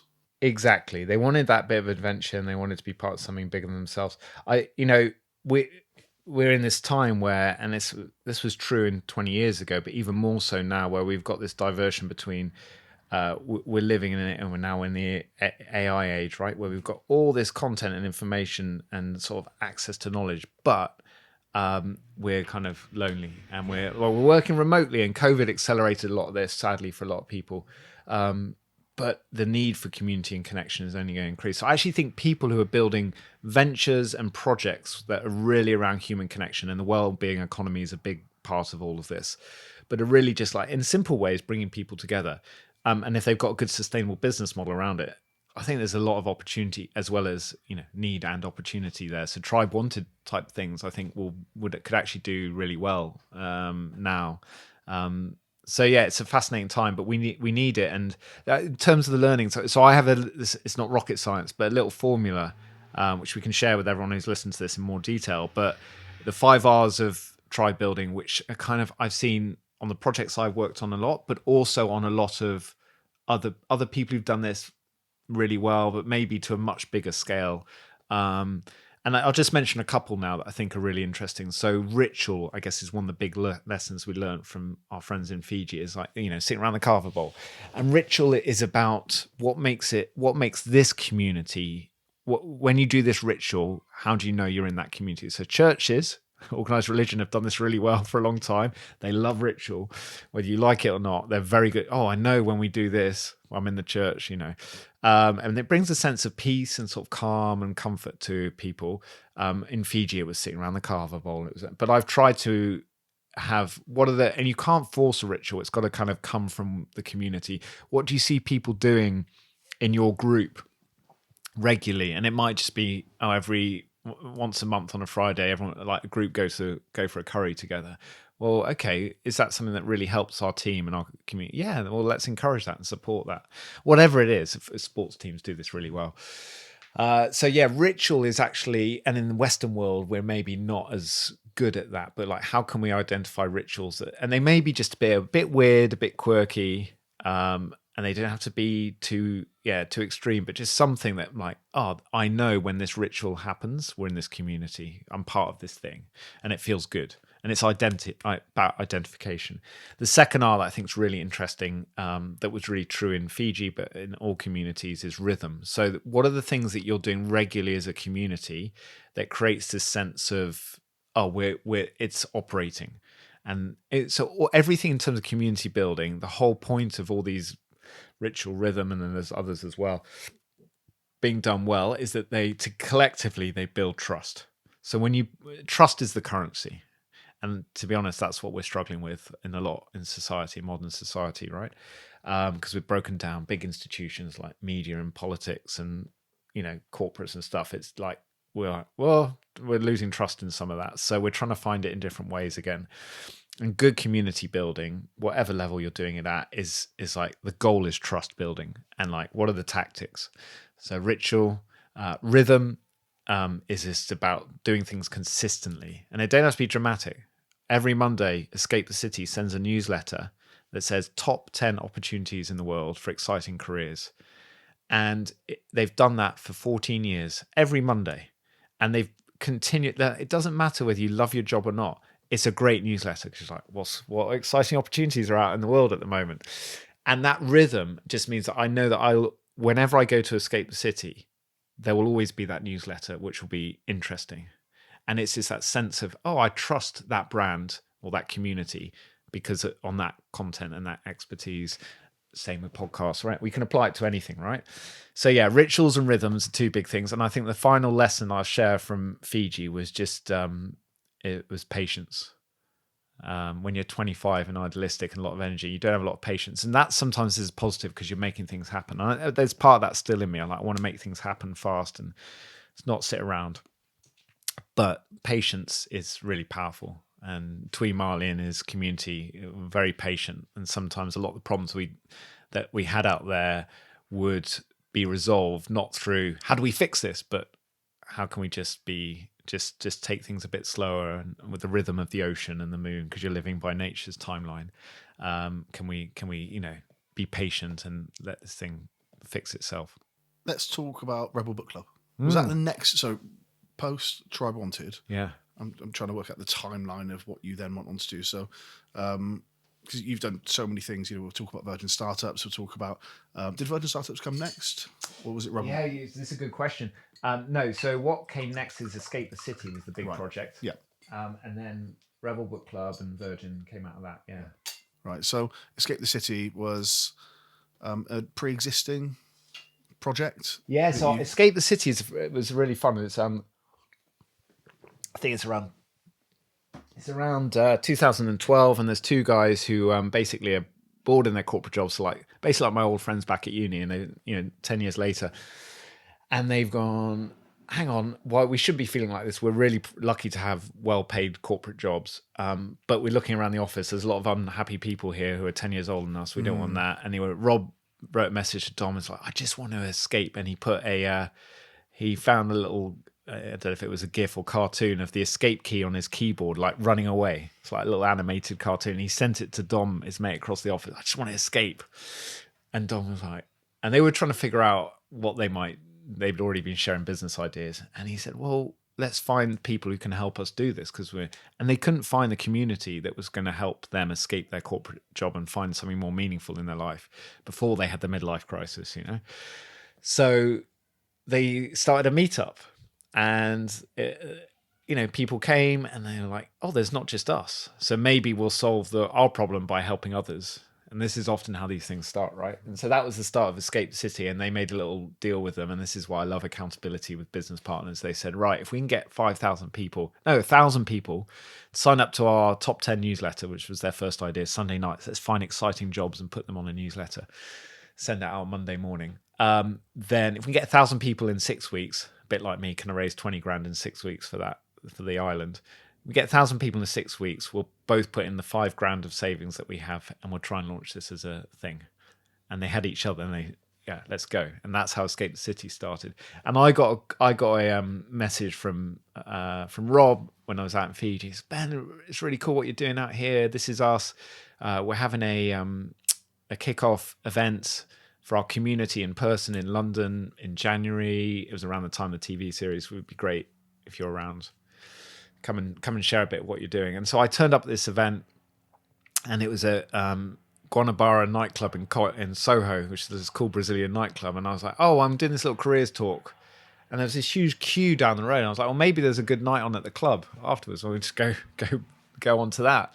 And I got in, and these guys are all running around with their Escape the City hoodies on. I was like, what's going on? It's like 400 bankers have signed up for tonight's event. So that's how it started, with like basically pissed off bankers and consultants. And so was that your first kind of talk? Yeah, I think so. Yeah, you do a lot of, like, speaking to corporates. I mean, the CIA have been a client, right? You've spoken. I didn't know they were the CIA when I gave the talk. Tell me about that. I know we're meandering a tiny bit here. Well, I'll tell you that, and then I'll tell you what happened at Escape that night, because that changed my life. So I got invited. Yeah, it's off the back of the TV series. Got invited to talk about the project, which was fun. I enjoyed doing it, and it comes with some good pictures and video, right? So people would book me, and anyway, I got invited to Vegas. And I was like, I've never been to Vegas. This is cool, and it was en route. It's kind of en route to Fiji, so I tied it in LA up to Vegas. I was like, and I said to the person who booked me for the talk, I said, oh, so who's the audience? And I said, oh, it's just a group of marketing. It's a marketing business. I was like, okay, cool. I didn't ask any questions. Turn up, and I'm in the room, and the people on stage before me are the producers of Cirque du Soleil, the big show, and they told the story about how they'd designed and built Cirque du Soleil, and I was like, that's the best talk I've ever heard. That's amazing. I went out, gave it my best. And afterwards, on the way out, the guy shook my hand and said, that was brilliant. Thanks for coming, Ben. And by the way, here's a small gift. Thank you. And I opened up the gift, and it was a CIA medal, like a sort of insignia with the eagle and everything. And I was like, what? Why have I got this? And I was like, who are these people? And they're research. They all work for the CIA. They're research trends and stuff going on in the world. And that was partly what we were doing there, sharing stories about cool things in the world. Cirque du Soleil, TribeWanted. So I was en route to Fiji. So I took this little thing, and I remember, 24 hours later, sitting on the carver mat under the stars on Voro with Tweed Marley. I was like, he's like, how are your travels? Where have you been, Ben? I was like, well, I was telling your story yesterday in Las Vegas, and here's a gift. Anyway, so there's a medal, a CIA medal somewhere on Tweed Marley's mantelpiece in his hut on the island, which is a bit bizarre, but it was fun.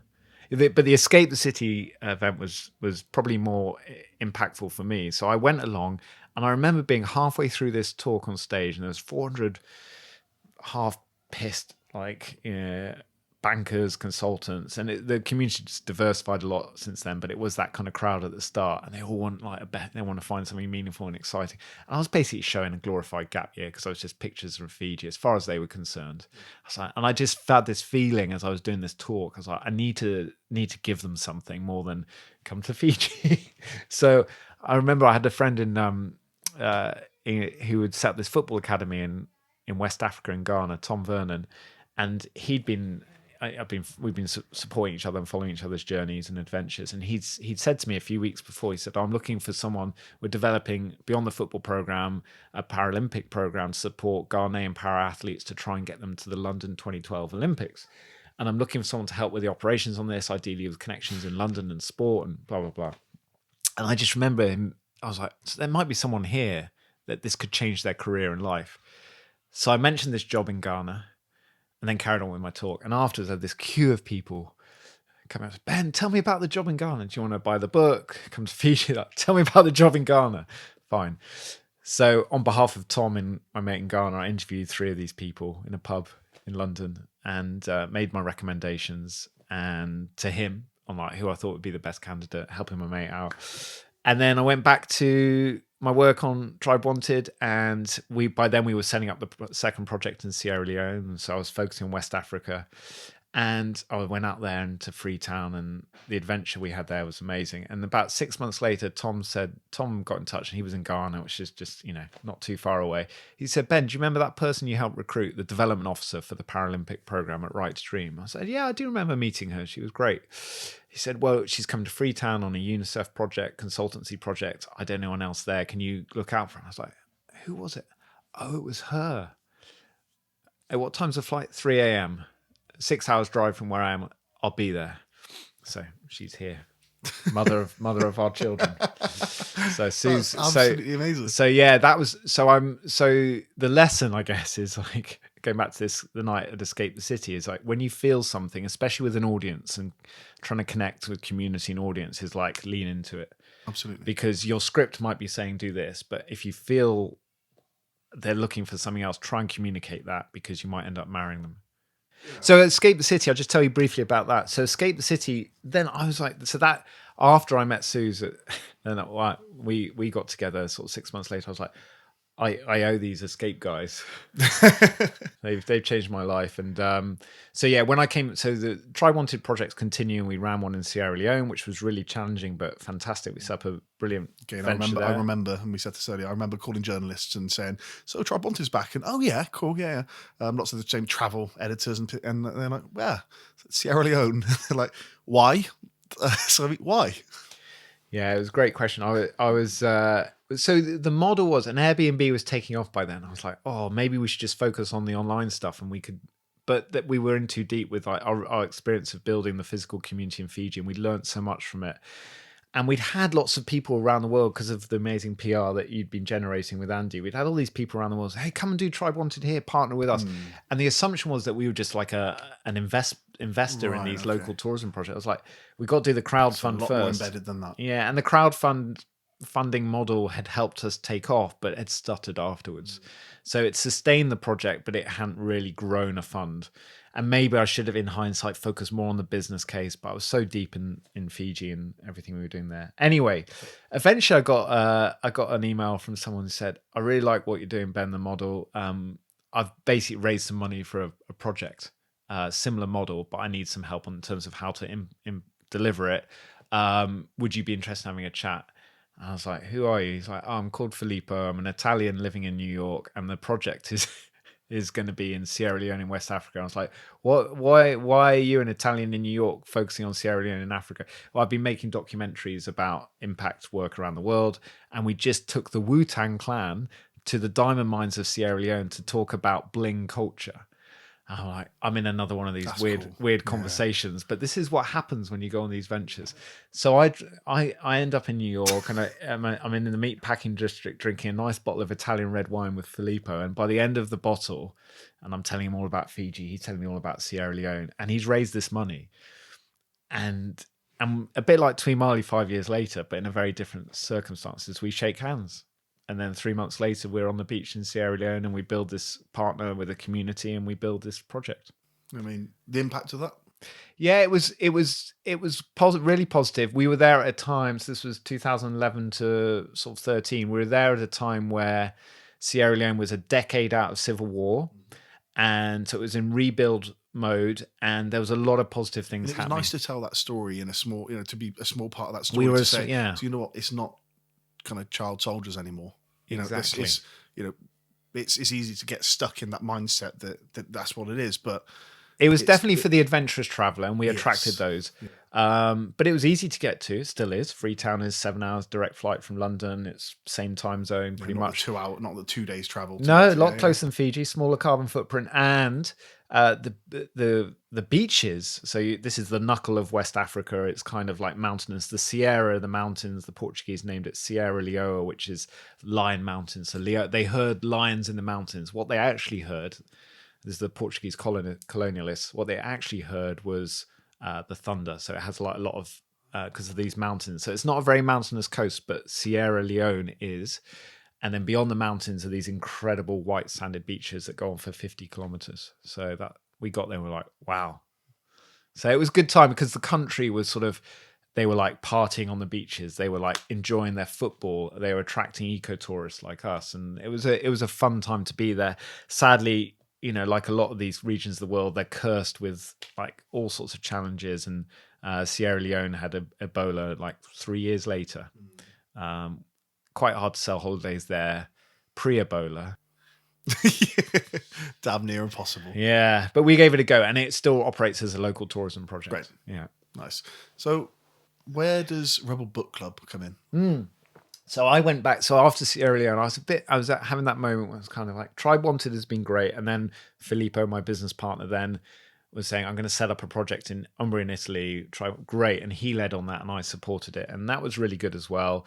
But I started to think about what's next. Yeah. And so Escape the City, we were like, Ben, can you come and help us a bit? Because we're starting to help these people want to do career change with startup ventures. And so I started helping the workshops, and we started to build out this thing called the Escape School.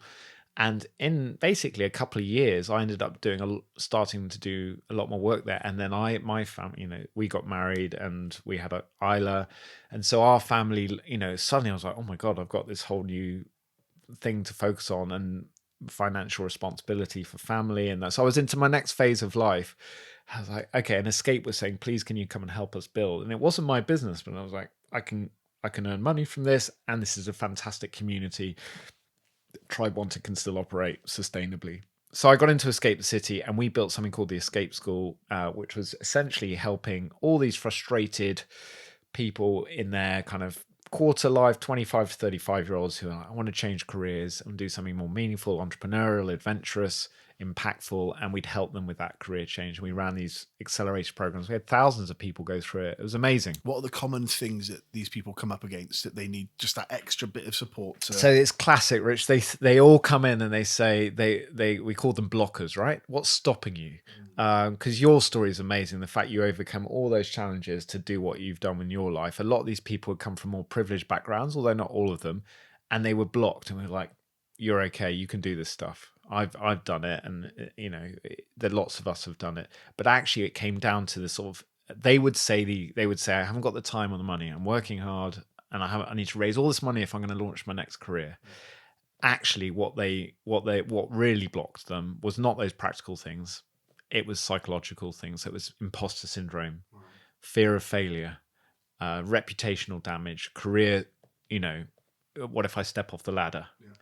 Yeah. And so we just ran.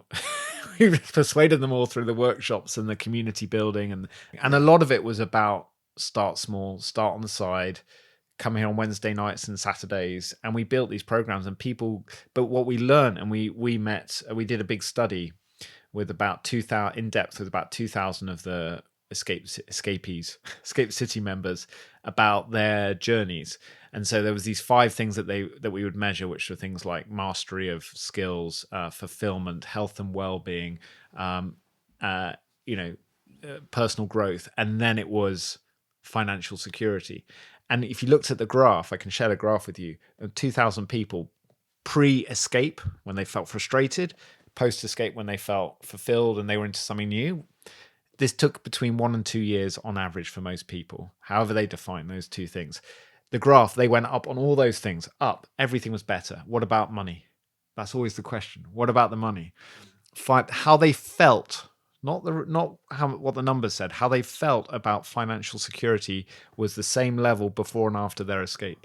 So this proved what we were doing over those years, proved that everything was an up, and even your financial security. It might be you're earning less for a while or continuously, or you never earn that same amount, but you'd still adapt. You're like, instead of swimming here, you're swimming here. But all the other things were better. But it still takes a lot for people to make those changes. But yeah, so Escape the City was an amazing time.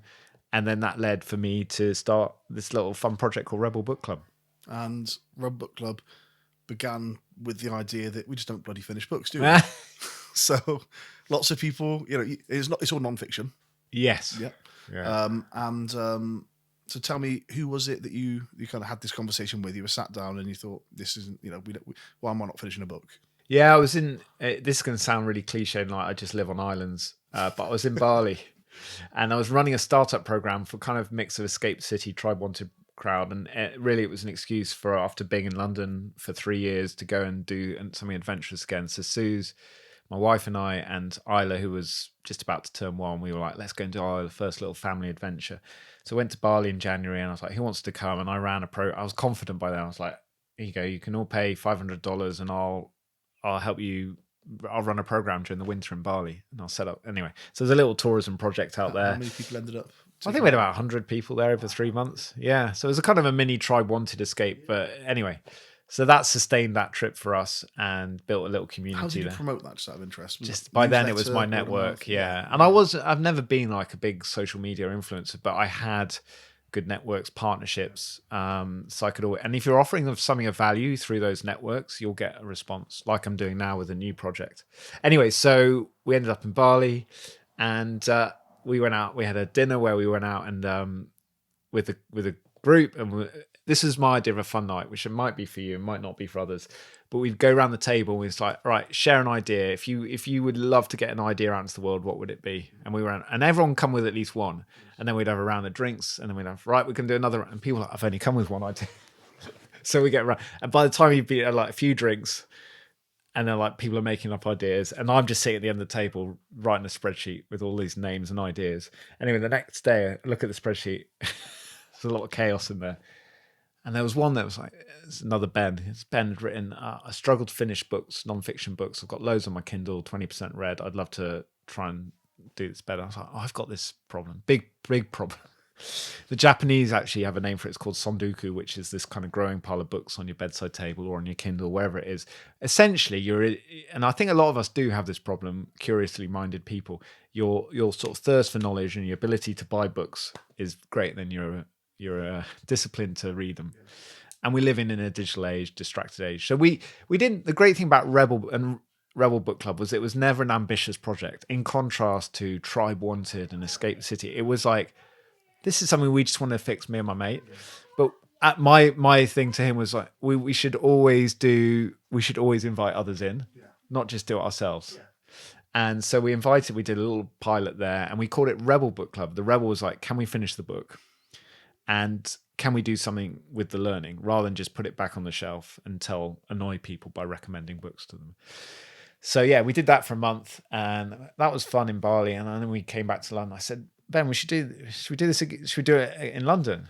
And so we set ourselves a lofty goal of can we get 15 people to pay us 15 quid and they had to apply to join Rebel Book Club, and we'll help them read a book, be their reading coach, and we'll organise a meetup. And we did that in May 2015, and we've done it every month since, and that's 10 years just gone. So 120 months in a row. It's been one of the most fun. It's obviously very different to the island adventure, right? It's not nearly as sounds exciting, but it's been rich. It's been one of the most sort of fulfilling, fun, sustainable, like nice rhythm to it. I've been on the payroll for a decade, never been paid much, but it's been consistent. It's been a really solid thing, and every month we are doing something new, something interesting, and we have a theme and 3 books every month. Members vote, or non-fiction. We nudge people through the book during the month, or we recommend to listen to it, or if they haven't got time, watch the podcast with the author, or whatever it is. Consume a bit of content on that topic, and we have events at the end of the month. It's amazing. And when's the next one? It's on Tuesday, so we've got a theme of personal finance this month, which is always a good one. So on Tuesday night, I was organising it this morning. We'll have events in 10 cities next week. So I'll go and host the London one. We'll have 100 people at Snapchat's HQ in Farringdon, and we'll have a nice drink together. And then we're going to play a load of games, like Monopoly style games, and like we always try and make the events. What's the book this month? It's called The Price of Money by Rob Dix. It's a really nice book to break down the kind of complexities of our modern economy and how we can make it work for us a bit better. Month before we did a book on autism. Month before that we did it on raw materials, so cobalt mining in the Congo. Who wrote that book? Is it called like Blue Cobalt? Cobalt Red. Cobalt Red. Cobalt Red. Siddharth Kara. Yes, Siddharth Kara. Yeah, that was it. Yeah, really hard book, and sometimes we try. And it sounds awful. It's really awful, and cobalt's in all our phones and all our tech. We need it. And as we try and electrify our world to combat climate change, which we have to do, we need lots of cobalt. So there's like all these environmental problems. They're human problems as well. But it's one of those stories that my mindset towards this stuff is like, we can't necessarily fix this easier, but in communities like Rebel Book Club, curious, privileged groups of people who have got the time to explore and learn about stuff, it's good to learn, even though I think a lot of the time we've had enough of hearing about problems in the world. If you do it in a group and we watch a film together and read a book together, and you just become a bit more educated. So yeah, so Rebel Book Club, we always try and mix it between looking at problems or stuff that's going on in the world, doing stuff that's more sort of focused on ourselves, sort of personal development, whether that's around finance or health or, there's loads of stuff on that. The theme on sleep was a big one. We looked at autism last month, which was amazing. And then we do something different. So we've got, a bit weird or different. So we've got that kind of rhythm. Next month, the theme is China. Like, let's learn more about this culture and country that's having arguably a bigger impact on the modern world than America. But we consume in the UK all this information about the US, but actually China's the bigger influence. So let's learn about that. So that's Rebel Book Club. Fascinating. And how many people are signed up to that? So we have 1,000 active members. It's never gone on to be huge yet, but it's always been a side, it's been the fun side project. And sometimes we try and push it a bit harder. Very like-minded people, I'd imagine. What I love about it is it's especially London. I'll talk about London because that's the one I've been hosting mostly over the last 10 years with Ben, is that it just represents for me the best of like a global city. So it's really diverse in terms of people's ethnic backgrounds, work backgrounds. What brings everyone together is their curiosity. We seem to attract a lot of people who've just landed in the city. Right. I want to find my tribe. Yeah. I'm into reading and learning. But the other thing that's kind of interesting about Rebel Book Club is that people are struggling with focus. So you think about that discipline to like focus on something for like reading a book when you've got this thing in your pocket. It's just burning away. Yeah. So we do this thing. We have power hours before our events where people can come and read for an hour and just like they leave their phone in the box on the way in. A lot of people just talk about like improving reading habits, and just being in a community helps. Yeah, and I mean it's like any kind of exercise. It's like the more you do of it, you habit stack, you build that habit. Habit stacking. This time, this is the time that I'm going to give to this, whether it's listening or reading. And I read quite a lot of fiction, so for me, it's it's like an escape. I listen to a lot of podcasts and things like that, as you'd imagine. But it's you got to make time for it. Yeah, but when you've got that habit, like exercise or like any good habit, and habit stacking is really powerful. And Atomic Habits by James Clear is probably it's probably in our top 10 of like most recommended books you see come around, because it's so good at helping people go, I can see psychologically why I'm slipping up, and here's some basic tactics. But habit stacking is a really good one. That's a good point. What are the three books, like Atomic Habits, notwithstanding now? Are there any others that are always, here we go. I'm going to look at the physical shelf. Yeah. It changes all the time. I'll pick some ones that are less well known, but they had a big impact. So I mentioned Atomic Habits. This one here is called The Language of Fanaticism. It's called Cultish by Amanda Montell. And basically it's stories of cults, and she defines cults as this is like bad cults. So these are groups of people who've been manipulated and do some of the extreme stuff where they... Jonestown type. Jonestown, yeah. Kool-Aid was, that's where that comes from. It's not But nice. It wasn't actually even Kool-Aid, was it? It was like a knockoff. It's a knockoff of Kool-Aid. It's poison anyway, and it's shocking. But actually, there's a lot more cults in the world, and it's all around manipulation of people through language. And so it's and of course the fascinating thing for, I guess, for most of us is like, where do we see this popping up in the working world? So corporate culture, sometimes you see some of this. Join our family. Yeah, you see it in social life. So yeah, it was a surprisingly. People were really drawn to that conversation.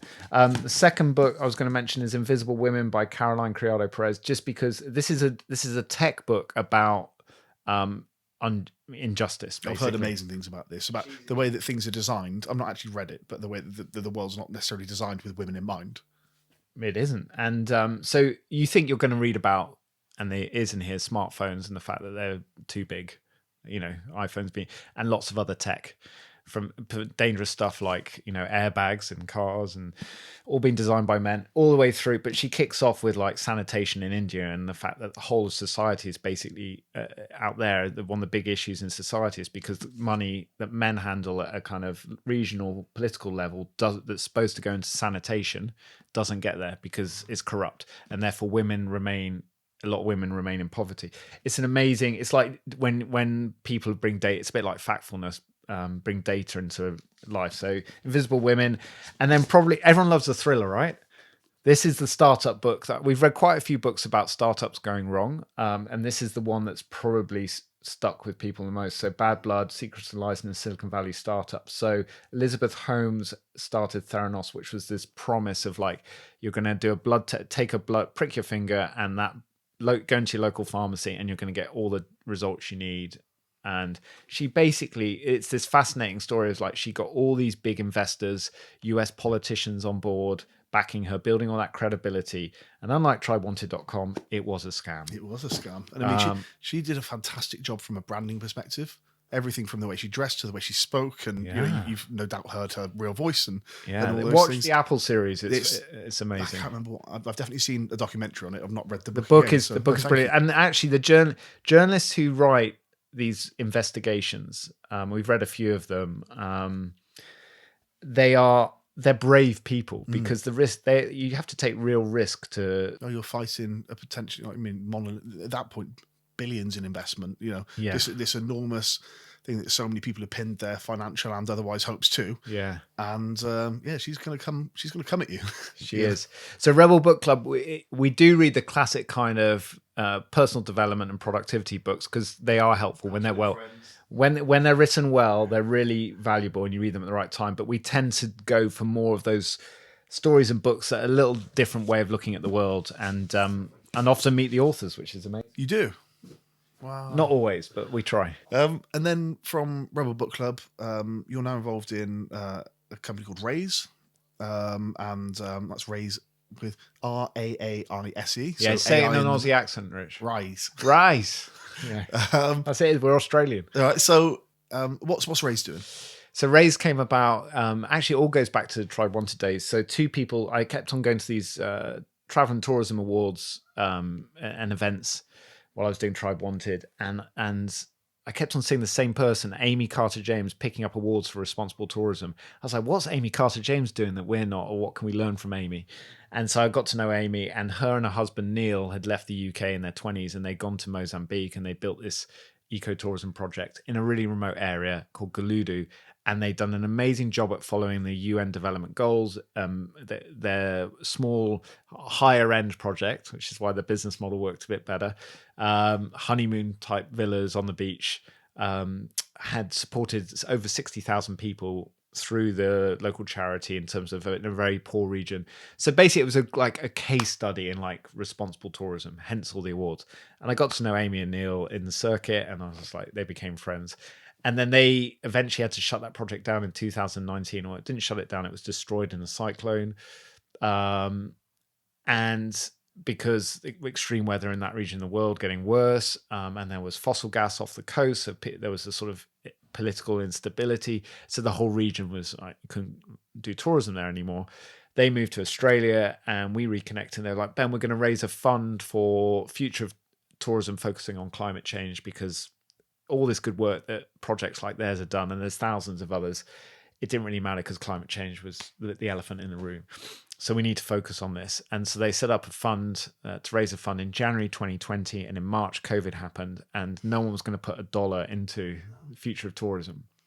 So they pivoted to focusing on climate startups. I was like, I'm doing some of this stuff in the UK. Kind of that's the community I'm part of, is environmental and social impact projects, starting in tourism, but it broadened out a lot. This is what I really am into, and there's so many exciting things happening, but the big barrier is money. So we've been building RAAISE as a way to, is like a now AI powered platform where if you're the founder of what we call a pro planet business, something that's trying to solve a real fundamental issue out in the world and connected to nature and the climate, loads of great impact investors on there, and the algorithm matches you. So it does a Tinder style match.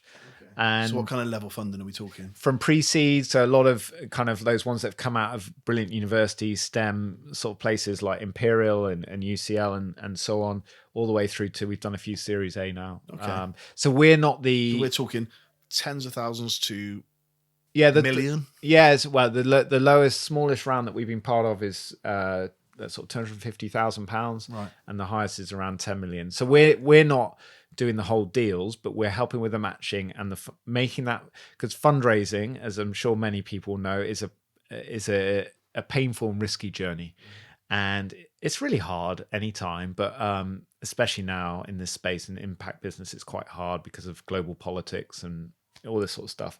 So we're just trying to use tech to accelerate that. So this is in my kind of story of startups, this is probably the least boring, but the one that, the most boring in terms of. Yeah. So the most boring. It's not an island adventure or community. There is community around it. Obviously, all these startups, but actually, it's the one that has the potential to have maybe the biggest impact. And we're still, relatively small, but we're getting some momentum. So you never really had a normal job, have you? Not since your 20s, right? No. Well, Mad Venture was my first job. That's not a normal job. So No. I think I read you say that that's been your something you've wanted. You just don't you never want to have a normal job. But I also think, and you're probably in this category now as well as many people I've been on entrepreneurial journeys, is you become unemployable. So there have been times I was like, I should go, and especially as I've seen big tech companies take off, and I was like, maybe I should try and get into that industry, see if I can bring my skills and experience and try and focus, help them focus more on impact work, because you can see the scale of impact and take a safe salary or a good salary. But I've got into conversations and I've just realised it's not really gonna work. I don't deal very well with people telling me what to do.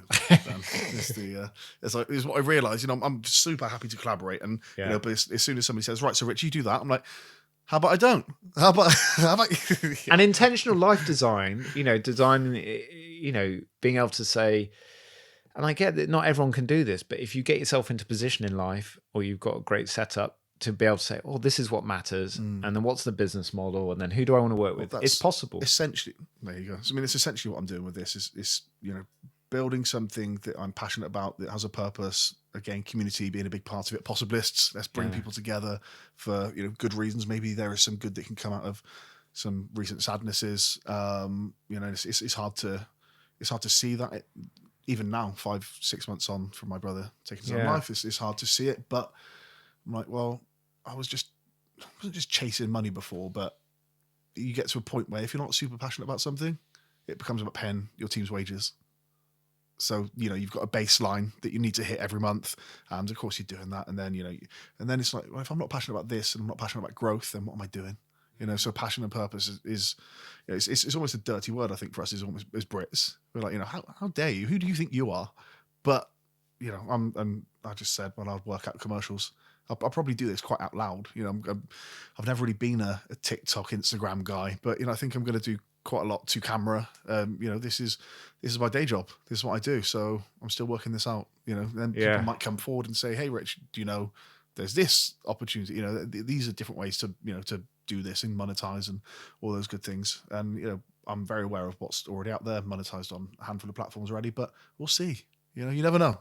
You never know. But you never know. You get a an Italian bloke who's just just done some stuff with the Wu-Tang Clan, and these things happen, right? So you got to put yourself out there. But what's really clear listening to you is that having, and you're still going through that awful grief, is that you're really clear about your motivations for doing what you're doing now. You don't know where it's going, but you're really clear about why you're doing it. And going back to all those Escape City folk and all these impact and amazing entrepreneurs that I've been lucky to meet and work with over the last 10, 20 years, is like the ones that tend to either find a really fulfilling career path or get something to real scale and impact in the world and success in inverted commas. They're really clear why they're doing it. They're constantly pivoting and adapting, and like the entrepreneurial, like you have to be, but they are really clear on their motivations, and then it's like, that's it. Because whenever you get stuck on something, you're like, well, you have to come back to why am I motivated to do this? And if you're not, and sadly lots of people live lives where they're not motivated, they're just pulling in a wage. And I've been there and seen lots of people either on universal credit or not, so they just feel like that's their lot. And it's like, my hope for this is people will go, okay, well, look at all these incredible people from different starting lines, different backgrounds. Yeah, I can do something. I can do something that's maybe not expected of me. I can do. It was like your path was pre-written. No, and you went, no, it wasn't. Your uni path. You're like, okay, well, I guess I'm gonna get. No, I'm not. I'm gonna, and then that's led you to here. And I think there's, we've only got our own lived experiences, but I think what I see with a lot of people is that they feel like they need some extraordinary talent, right? And talent is evenly distributed. There's talent everywhere. And of course, some people's talent is more obvious than others. But it's actually just it's just a set of decisions. And if you're on those, going back to your starting line video, if you're starting way back because of your economic background or because of your ethnicity, you know, the reality of where a lot of people's lives begin in this world, or you're born in the wrong place at the wrong time, of course it's a lot harder. But I also think there's enough stories out there to show that, you know, and being connected, going back to a lot of this theme around connections and the internet and socials and stuff, you know, we complain a lot about it a lot. There's a lot of problems out there, but the ability to reach out and build connections. I've done a bit of work over the years with Virgin Startup as a business advisor and you know, a partner in their projects, and they're all about supporting young people in the UK, often from tougher economic backgrounds, to get their little bit of money to get their idea out in the world. And every time you meet these people that Virgin's supporting, you try and help them with their plan stuff, you just realize it's confidence, right? And it's that imposter syndrome. Oh, no one around me is doing this. How am I going to do it? But the spark is there, like they want something and they're motivated either to get out of what they're doing, or they're being pulled by the excitement of their idea and the possibility of it. And when you get those two things combined, like the drive to get away from, you know, get out of a difficult situation, and the pull to get into something exciting and new, it's so powerful. And if you can get the right support network around those people, boom, they're my favorite entrepreneurs. And it is support network, isn't it? You know, we can't do it ourselves. And, you know, those people that say, I built this by myself, it's like not one person I've met and worked with. I mean, since founding Radioactive PR, 350 clients over 10.5 years. Obviously, plenty in the 7 years of PR before that. Hundreds and hundreds and hundreds of entrepreneurs. I've heard that line many times. I did all this myself. And then you scratch beneath the surface and you realize you didn't. Like, you know, there's always somebody, there's always something. So I mean, who inspires you? Oh, lots of people. We talked a lot about Tuimali, didn't we? So he was the business partner that I never knew I would have, or sort of mentor and role model and all of that. He was my Yoda. Are you still in touch? No, and not sadly. Ulai occasionally we talk about rugby, you know, and stuff, but no, not directly with the community there. So he was. I guess I should mention my dad, because he's been, you know, well, increasingly I think as I've gone on in my career. So. Just really briefly, my dad's career was he started a company when he was when I was alive. So I think I was 1 year old. He'd left the army, gone back to uni to study marketing because he was curious about it and things that were changing in the UK in the 80s. Started a small events business by himself, helping, you know, doing team building for companies, using a bit of his army experience and his interest in marketing, and it took off and over. But it was a one focused 20 plus years sort of focus on one company, which is very different to like my story, but you know, he was very disciplined, and then it merged with another business, and he went through the bumps of what was going on in the world, like 9/11 and so on, and eventually exited, sold that business successfully, you know, a while ago now, and then has gone on to have a really adventurous, fun, you know, third career, not retirement, third career, because he was quite young when he sold the business. As a mountain climber, and he 2 years ago he became the oldest Brit to summit Everest, taking over Ranulph Fiennes' position in the world. So he was 68 when he did it. So he's 71 now. And you said earlier on he's called Grandad. Grandad Everest is that the kids know them. Yeah, we're looking at a picture of him up there on top of Everest. So, but the interesting thing about his mountaineering career is that he started it when he started his interest in sort of climbing mountains when he took my brother and I to Tanzania and West Africa when we were 18 and 17 to climb Kilimanjaro, because he'd taken a group out on an event, an incentive. So he'd had that connection and he was like, oh, there's this mountain, it'd be cool to go up that with my boys. And so we were really lucky. And that for him sparks is like, oh, I like this climbing thing. And whenever he could, not so much initially because he was busy with his company, but after he sold the business a lot more, he started going further. And for him, it was never, what's great about him is that it's never been about, oh, I'm going to go one day climb Everest. That's my goal. It was just like, what could I do next?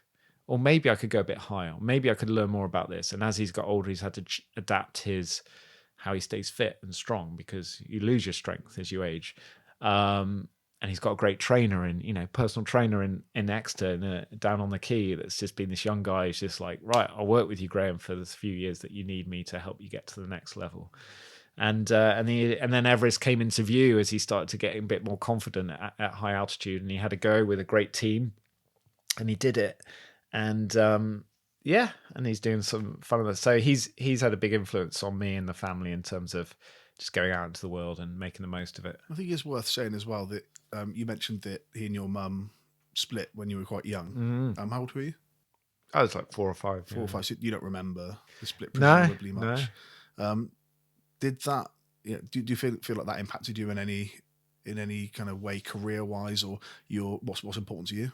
I think a psychologist could figure that out, but I don't personally. I just, we all have our journeys with our families, don't we? And what happened there was right for them. Where my brother and I were fortunate is that they made sure that in their new lives with their new partners and where they were living and so on, that we had the best. And so I don't have any other real memory other than the two families, and it was great because I was like, I've got 2 instead of 1, and more sisters and cousins as a result, and so that journey's been great. And from my point of view, it's never left.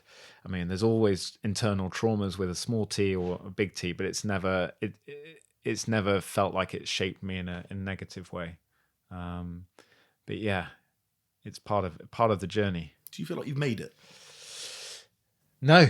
If not, when will you know? I don't. So I might be sitting here sort of sharing this like, oh, I'm fulfilled and peaceful and like, but no, I still have the impatience and the quite a lot of motivations for 2 clear reasons. One is that, all these projects that we've chatted about at length today have all been like, how can we make things better? How can we bring people together to make things better? Have fun. Fun and adventure is really important. We need that needs to be part of it. And can we build a business around it? And I think I've been really good at 3/4 of that. Bring people together, do something meaningful, make a positive impact in the world. The bit around building a successful business model, which enables you to scale the impact, I haven't ticked that off.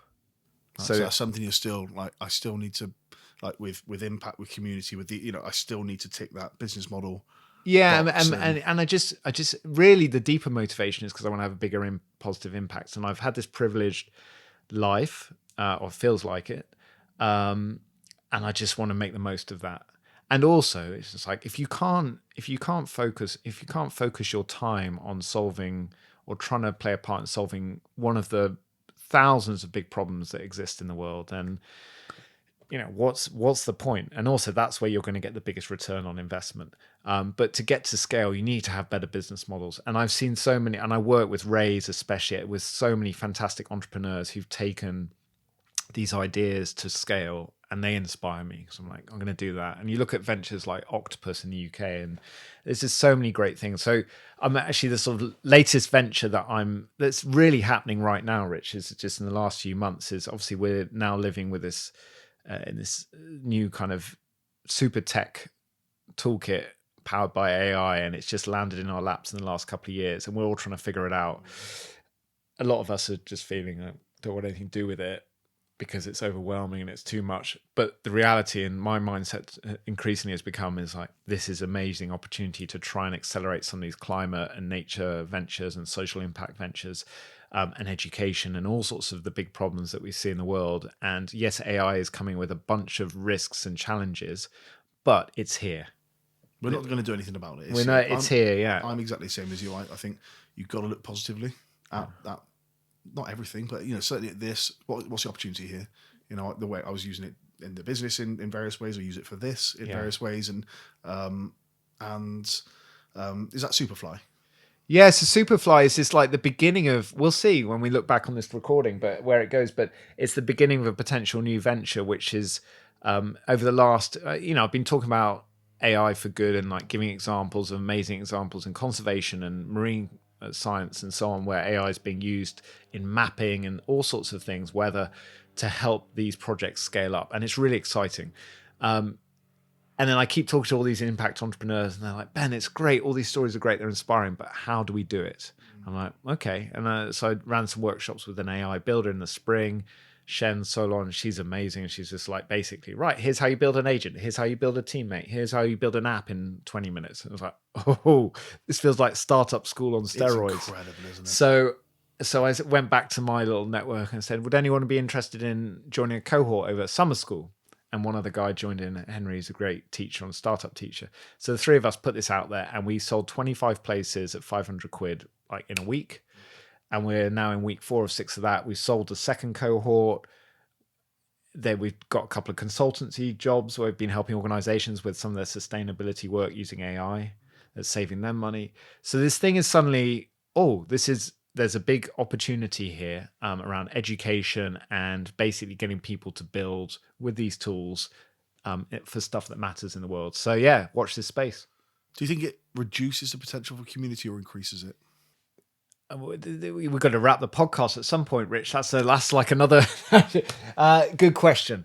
I think so. There's a diversion that's happening, at least from where I'm sitting, and that the need for community connection is going up. And there's a need to accelerate the solutions to some of these big problems in which AI and other technologies can play a massive part. So we need to do both. So I think we're going to see a lot more community-focused experiences and projects and ventures and things happening, whether it's more stuff like park runs or like spiritual communities or loads of stuff. And at the same time, we're going to see even more immersion in all this tech. And I think what we've got to figure out as individuals and as communities is like how we do both. And that's what's hard, especially with young people, is like they can't, because the tech is so powerful and their status is wrapped up in it, unless they're quite confident and well supported, it's a really dangerous place, and parents are struggling.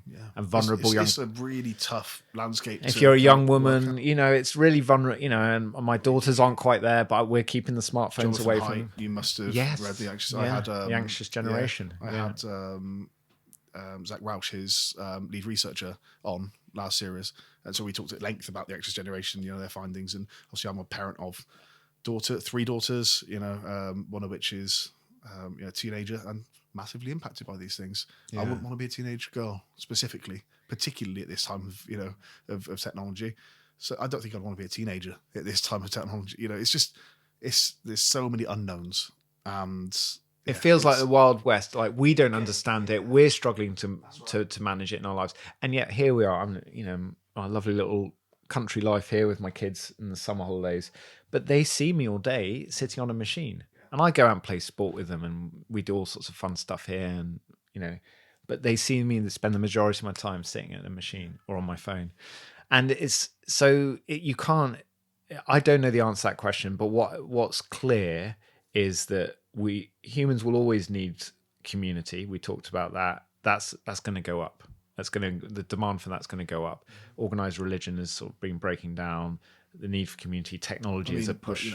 We move away. We didn't used to move away from grandparents. Yeah, we're not living.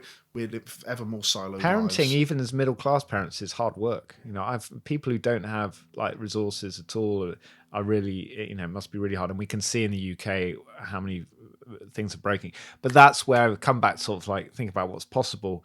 I think in UK culture, it's really important to big up ourselves a bit more around entrepreneurship and creativity and people who are just trying to make things happen, because we, especially from a kind of science and invention and sport and art, all these areas, we've like got that in our culture and our history. It's really strong, but we beat ourselves up. Oh my God, we beat ourselves up. And it's just like, come on, let's back ourselves. And you see it with like something as simple as like sport national teams. Whenever they have a little moment where they're dipping, people are like, oh, they're rubbish. And it's like, well, no, they're actually, they're humans going through their journey. I've got a big thing that we build people up. We love an underdog. So we build people up until they're no longer the underdog. And then we just want to chop them down. It's like, what? Why? I don't get that. That's the American. Well, the Americans more extreme, right? It's like sometimes you're like, you're just lying. It's bullshit. Like they're not. They are. It is actually a scam. Whatever. But at the same time, Americans are great at supporting people who just are trying things.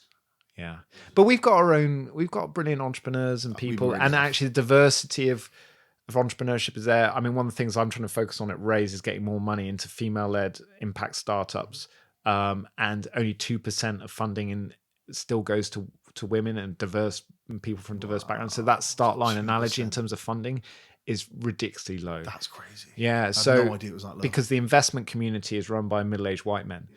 It's changing, and there's loads of great impact investment firms out there now, and that's a community that we're part of, and there's loads of great stuff going on, but it requires a lot of work, and it's changing. But it's, I work with a lot of female founders who they're so much more talented and focused and disciplined than I am in their work, but they're struggling to raise money. Yeah. And I'm not saying it's been easy for me, but it has, in the past, it has been easier.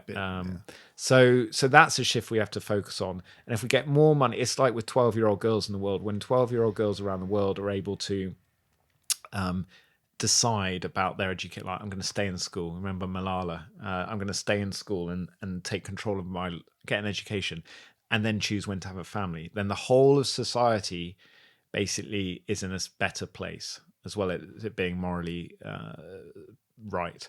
And it's the same with entrepreneurship, I think, and the economy. The more money that goes into diverse range of entrepreneurs and people building businesses, the better society is. So the thing is, all this stuff, and this through all the conversations you're having and your own journey, all this stuff is happening. We just have to, which is the work you're doing, is like tell the stories more. That's the thing.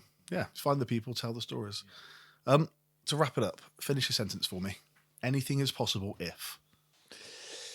You Google islands for sale. No, anything is possible if... if you start, I think a lot of us are very good at talking about our dreams. Not very many of us are good at trying to start them. The execution of... Yeah, or even the beginning. And I have this mantra, it's up here. Keep your head in the clouds and your feet on the ground. And it's that thing of like, if you're not dreaming big all the time or regularly, it's really hard to like do things differently or things that feel impossible. You've got to always have that dream and inspiration. Where's it coming from? How do I, but keep your feet on the ground. And the feet on the ground bit is like, what am I doing today? I'm doing this podcast with Rich. I'm going to do a bunch of other stuff. I'm going to do my press ups, whatever it is. What am I doing today? Spend time with my kids. The bit in the middle between the clouds and the ground is the world that you can't control. It's outside your control. It's changing. It's volatile. It's like, it's chaos. It's whatever, all the things that we end up spending a lot of time talking and worrying about, but we can't do much about it.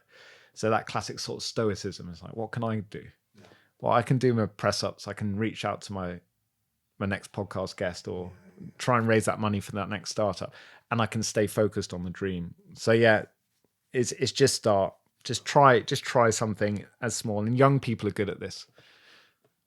Less of a fear of failure, I guess. Yeah, and they exactly less fear of failure, and they're just they're good with their instincts. Whereas we get older, we kind of dumb those down. So we've got to stay close to our gut instincts. Thank you, Ben. This has been amazing. We have gone over 2 hours, so hugely appreciate your time. There's just a lot to talk about. So, well, I just love the fact that our stories overlap, and you're interested in that part of. Although it was a while back, I think revisiting it, as well as being really enjoyable. I think there are so many. It's a great story, but there are so many good things that we all learned from that time, hugely, that are relevant now. Oh, thank you very much. Thank you, Rich. Cheers, man. Thank you. And we are back. I hope you enjoyed it. Ben is a good egg. Find him on Instagram at TribeBuilder. He talks about his various things there. He's active on LinkedIn. You'll find him. He's awesome. I hope you enjoyed the episode. If you don't already, please subscribe wherever you are right now. Open that app, or if you're on YouTube, click that subscribe button. Click the bell as well to be notified when new episodes drop. If you haven't already subscribed to the Substack, that's projectpossible.substack.com. Subscribe. Every Monday, I'll send you emails with the episodes and a little bit more. Some behind-the-scenes stuff, maybe. I've been sharing a tiny bit of that recently, especially on social media. So go and find that. If you want to follow me on Instagram, it's RichLeePod, Leigh, the girly way. That's a good way to remember it. I think that's everything. Done with the plugs. Done with the thank yous, I think. Thank you. Thank you, Ben. I'll be back next week with another fantastic episode. Cheers. Goodbye.